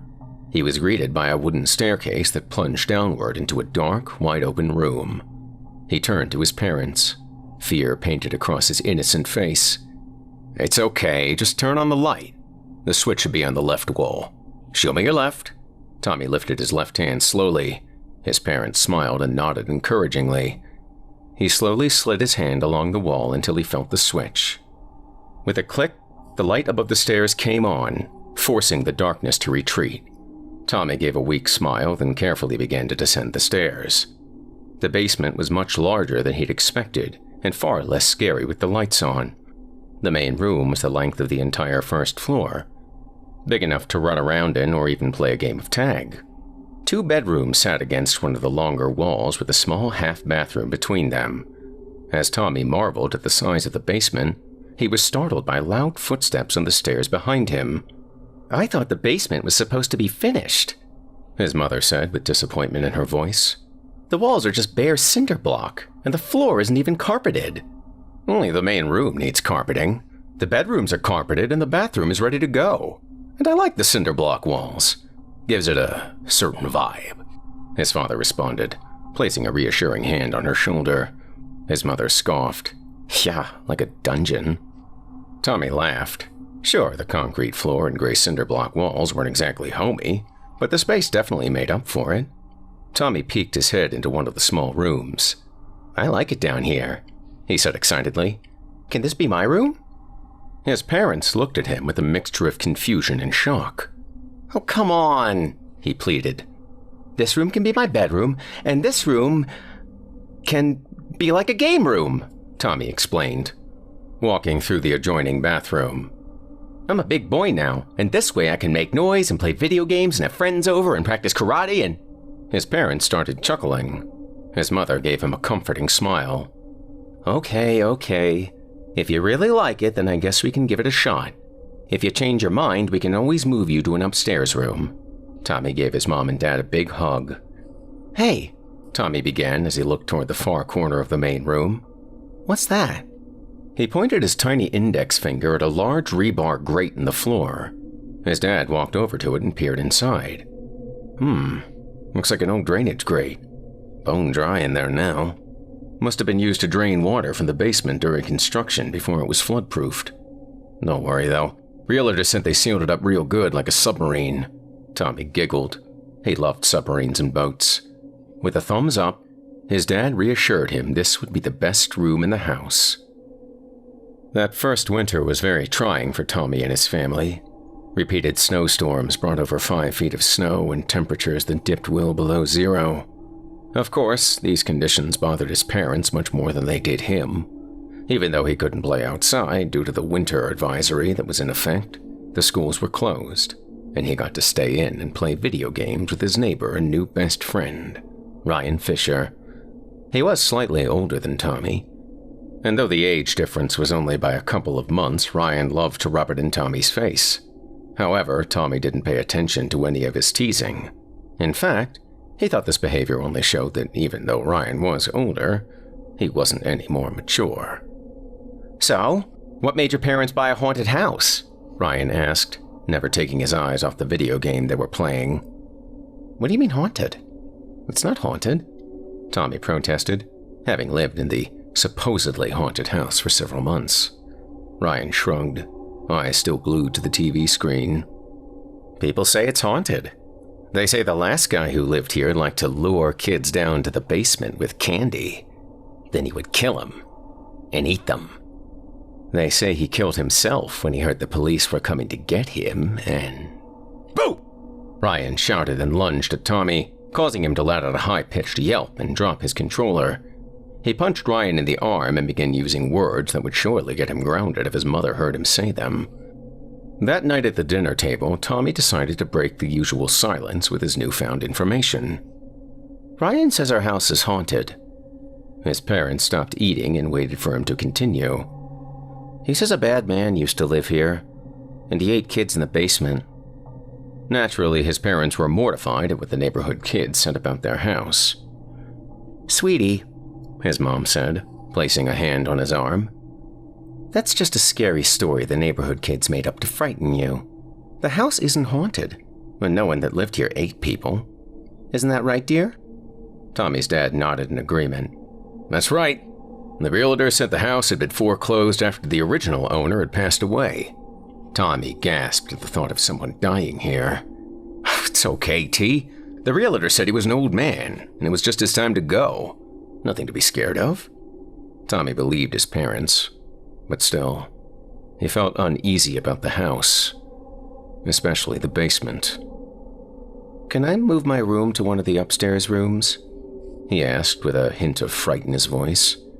His parents nodded and told him he could use the guest bed until they moved his things up from the basement. When spring came, the warm weather brought more than the usual birds, flowers, and insects. The enormous snow mounds that had built up over the previous winter had melted into a deluge of water, causing Tommy's entire street to flood. It was then that he and his family found out their finished basement would not live up to its title. One afternoon, as Tommy opened the basement door to get his skateboard and helmet, he found himself staring at several feet of water instead of the bottom of the staircase. The water was dark, smelled of mildew, and appeared thick and viscous. "Dad?" Tommy yelled down the hall. "The basement's flooded!" Tommy's dad came running down the hall. When he saw the swamp that sloshed lazily at the base of the stairs, he unleashed a tirade of swears and curses directed at no one in particular, save maybe the basement itself. Tommy's mom rushed in when she heard the yelling and told her son to go play outside, while they got the situation sorted out. He agreed and quickly hurried out to the yard to play, thankful he had moved his bedroom upstairs when he did. After several days of plumbers, home inspectors, and insurance agents coming and going, coupled with his father yelling at what he called the rat bastard realtor, the basement was finally water-free. The inspector told Tommy's parents the original seal had been a slapdash job, and the new seal should keep the water out for the coming years. Before he left, he cautioned they may experience some mold issues, but to give them a call, and they would send someone out to handle it. They thanked him and the rest of the workers for doing a quick job and hoped that would be the end of it. Not long after the flooding and repairs, Tommy was woken from a sound sleep by a faint scratching noise at his bedroom floor. He quickly snapped on his bedside light and looked all around his room. He was alone, but the scratching sound persisted.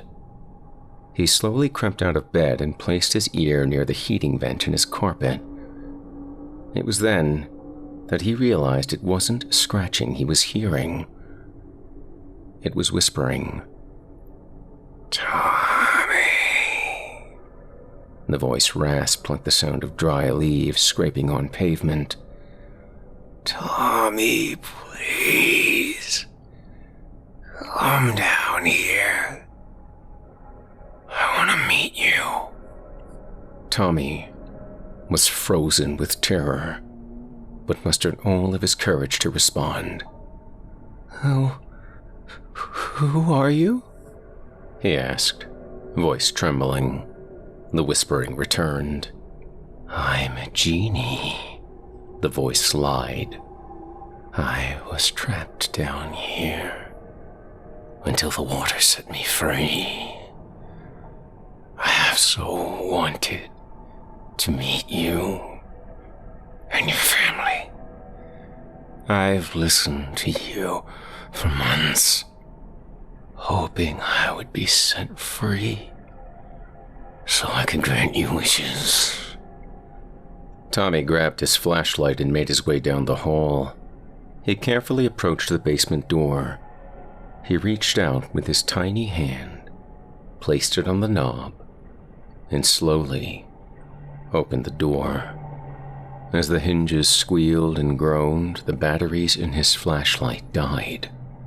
Tommy let out an audible yelp, then quickly cupped his free hand over his mouth. He peered into the inky blackness of the basement, too scared to descend the stairs or even reach out for the light switch on the wall. In the darkness, he swore he saw a shape moving at the base of the stairs. As his eyes adjusted, the shape appeared to be a person, swaying back and forth like a tree caught in a light breeze. Tommy swallowed hard as the shadowy figure lazily lolled from side to side. Then, the unthinkable happened. The shadow took a step. Tommy screamed as the figure moved slowly up to the next step, still swaying side to side. Without warning, the light above him flashed on, and the shadow vanished. "Tommy?" His dad's voice boomed from behind him. Tommy screamed and quickly turned to face him. "What are you doing out of bed, son?" Tommy was taking increasingly deep breaths. He raised his arm and pointed to the bottom of the stairs, not daring to turn and face what might still be lurking below. His father looked past him and gave an exasperated sigh. Tommy turned to see what was wrong and why he wasn't running in terror. On the wall, at the bottom of the stairs, was a large black stain. "Ah, great. Just what we needed." His father let out another sigh. "Mold. Come on, Tommy, get back to bed. We'll deal with this in the morning." As Tommy followed his father back down the hall, he glanced back, filled with dread. His father didn't see it, but he did. The mold wasn't only on the wall. There were 2 dark stains on the 2 most bottom stairs as well. The next day, Tommy told Ryan what had happened. "Oh, dude, you're full of crap," Ryan exclaimed. That story I told you is something we all tell the new kid to scare them. There's no ghost or genie or whatever in your basement. The old dude that lived here just croaked. Don't be such a baby. But it's true, Tommy argued back. I can prove it. Tommy walked with Ryan over to the basement and swung the door open. What do you call that? Tommy asked, triumphantly pointing at the dark spot on the wall. Mold, you dingus. All the houses have it after the flooding. Tommy pointed his finger at the stairs. What about those footprints? Explain that, Tommy said, challenging his assertions. Ryan shook his head slowly. Still just mold, dude. Tommy was starting to get angry. His parents hadn't believed his story either, and dismissed the shadowy creature as a nightmare. Ryan flicked on the overhead light and started down the stairs. Come on, Tommy. Let's find this basement genie. Before Tommy could stop him, Ryan had already disappeared into the basement. Tommy quickly caught up to his friend, who was now standing in the far corner near the drainage grate. Ryan gestured at the floor surrounding it. Dark, greenish-black spots encircled the small opening in the surrounding walls. See, dude? Mold! It sucks, but it's just mold. Before Tommy could argue, the two of them were startled by a loud bang. The basement door had swung shut. Tommy ran back to the steps to see if maybe one of his parents had accidentally closed it, not knowing they were down there. But before the word "Mom" could escape his lips, the basement light blew with a sharp pop. Come on, Tommy. This isn't Ryan's words were cut short by a blood-curdling scream. Tommy squinted in the darkness, too frightened to move from the base of the steps. He stared at the far corner as unimaginable fear washed over him in waves. Even without the light, he could make out the horrible scene that was unfolding before him. The shadowy figure had returned and was wrapped around Ryan. Only this time, it looked far less human than the night before.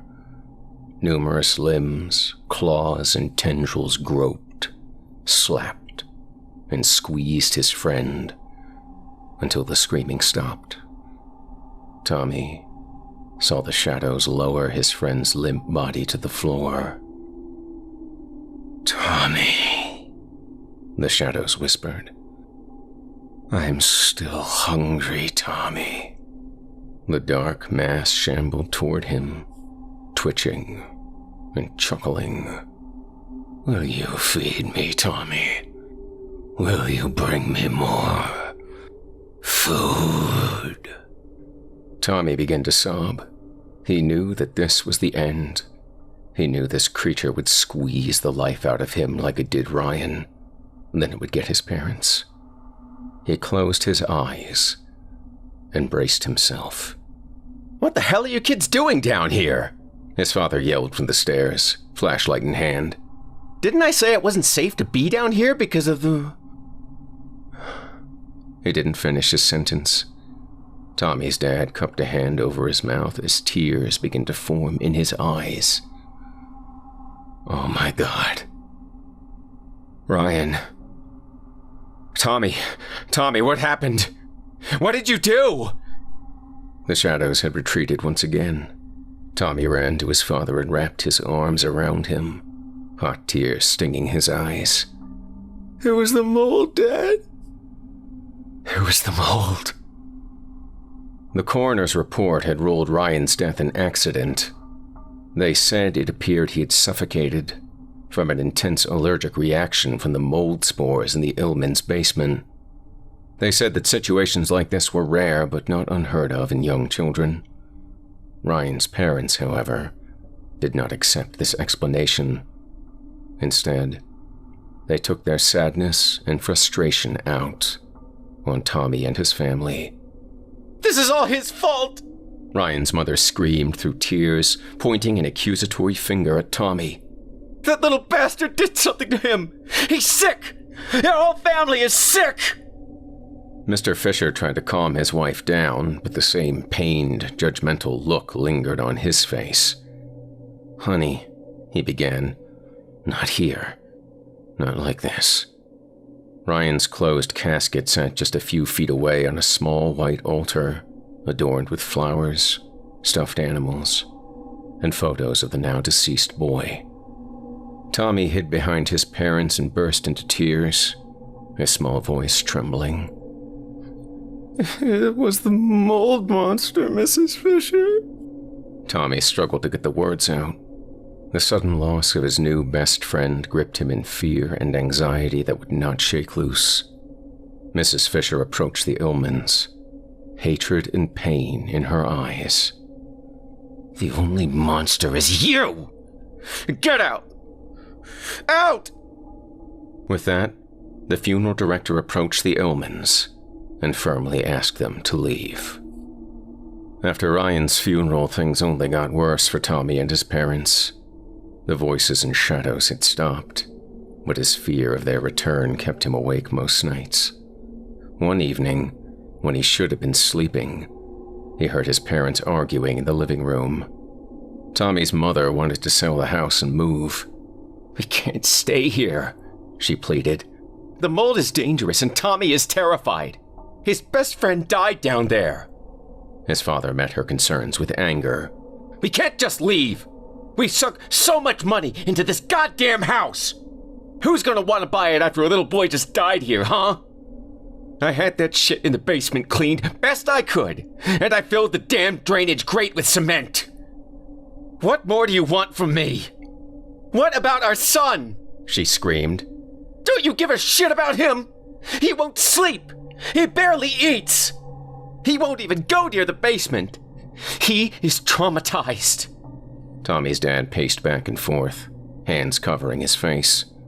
Fine.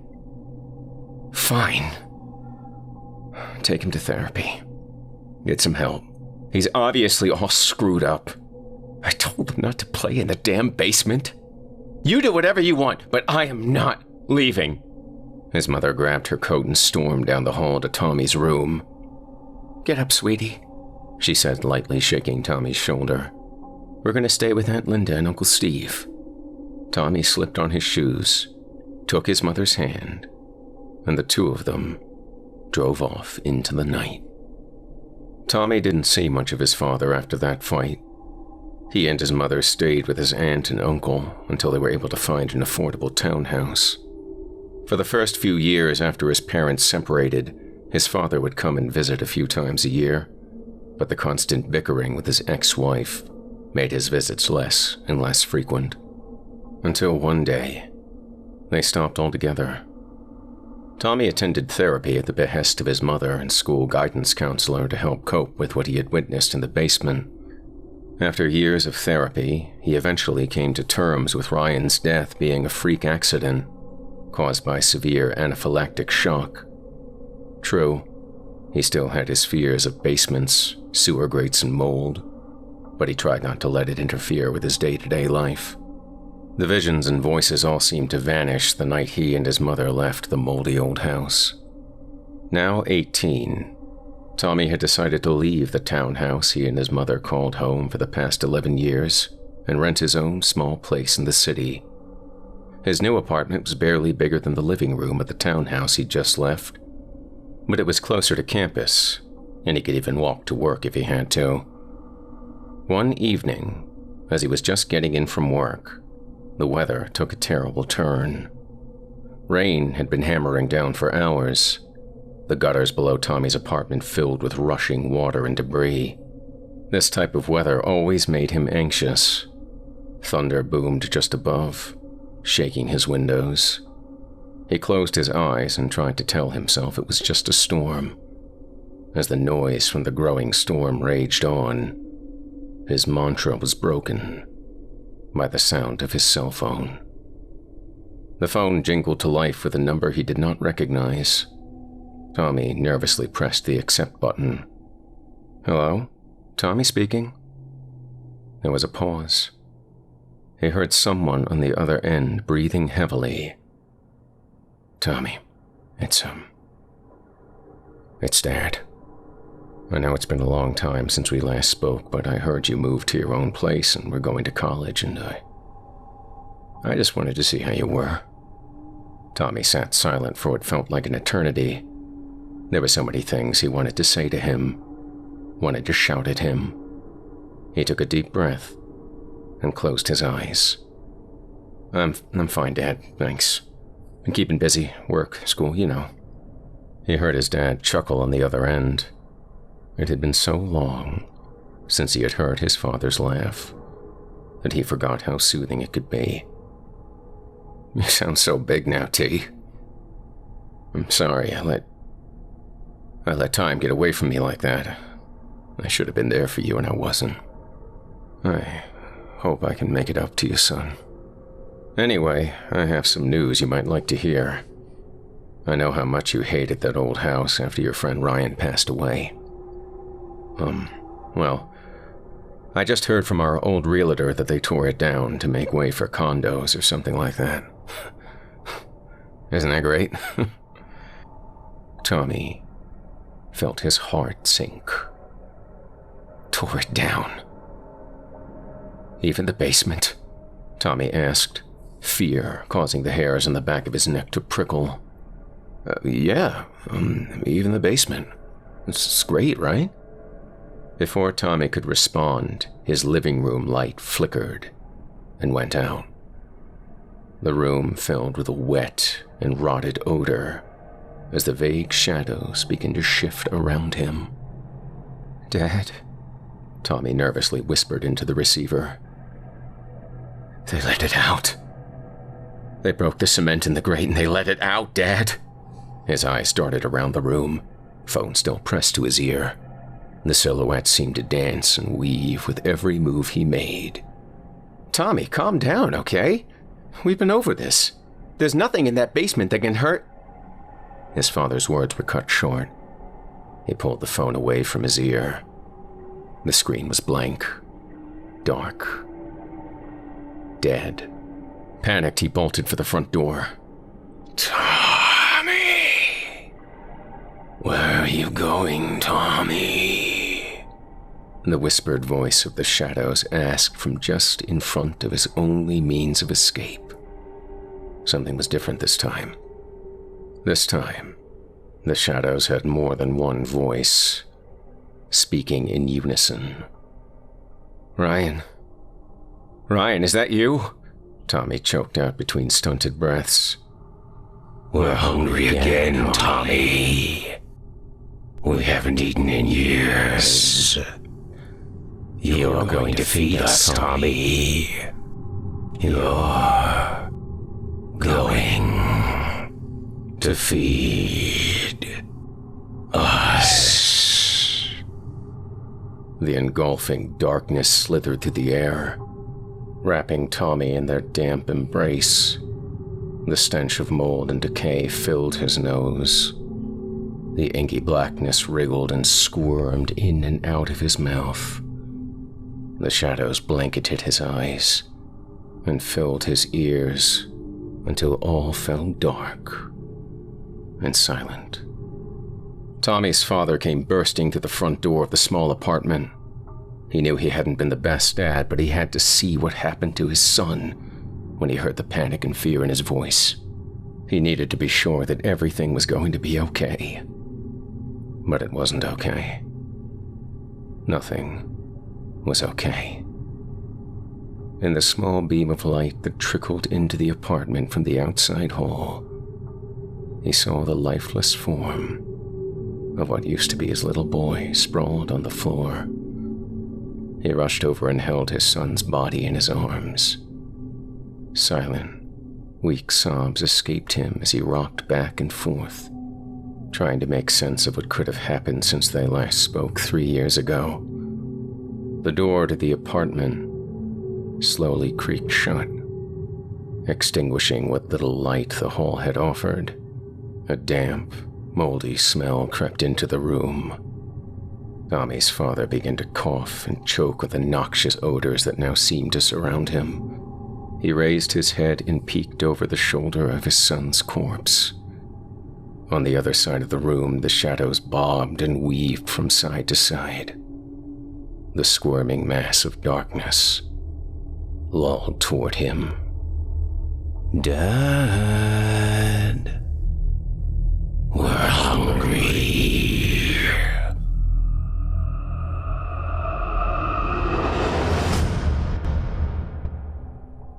I hope you enjoyed Black Mold, as written by J.M. Cennamo and performed by Jason Hill.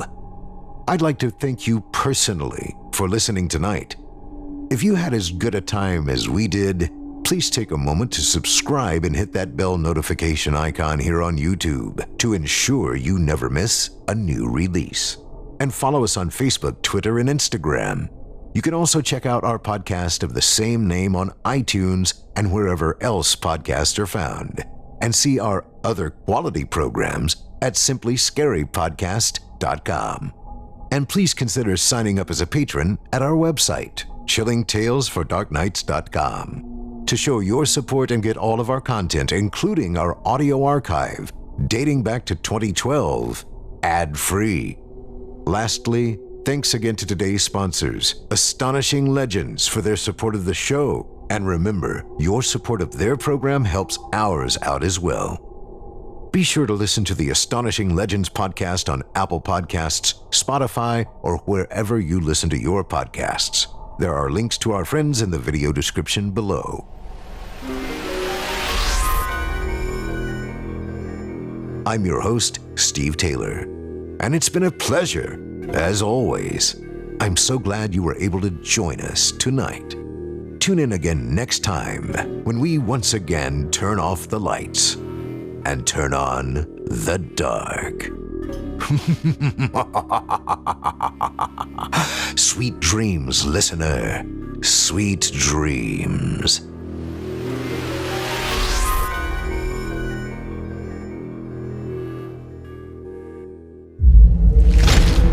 Chilling tales for dark nights.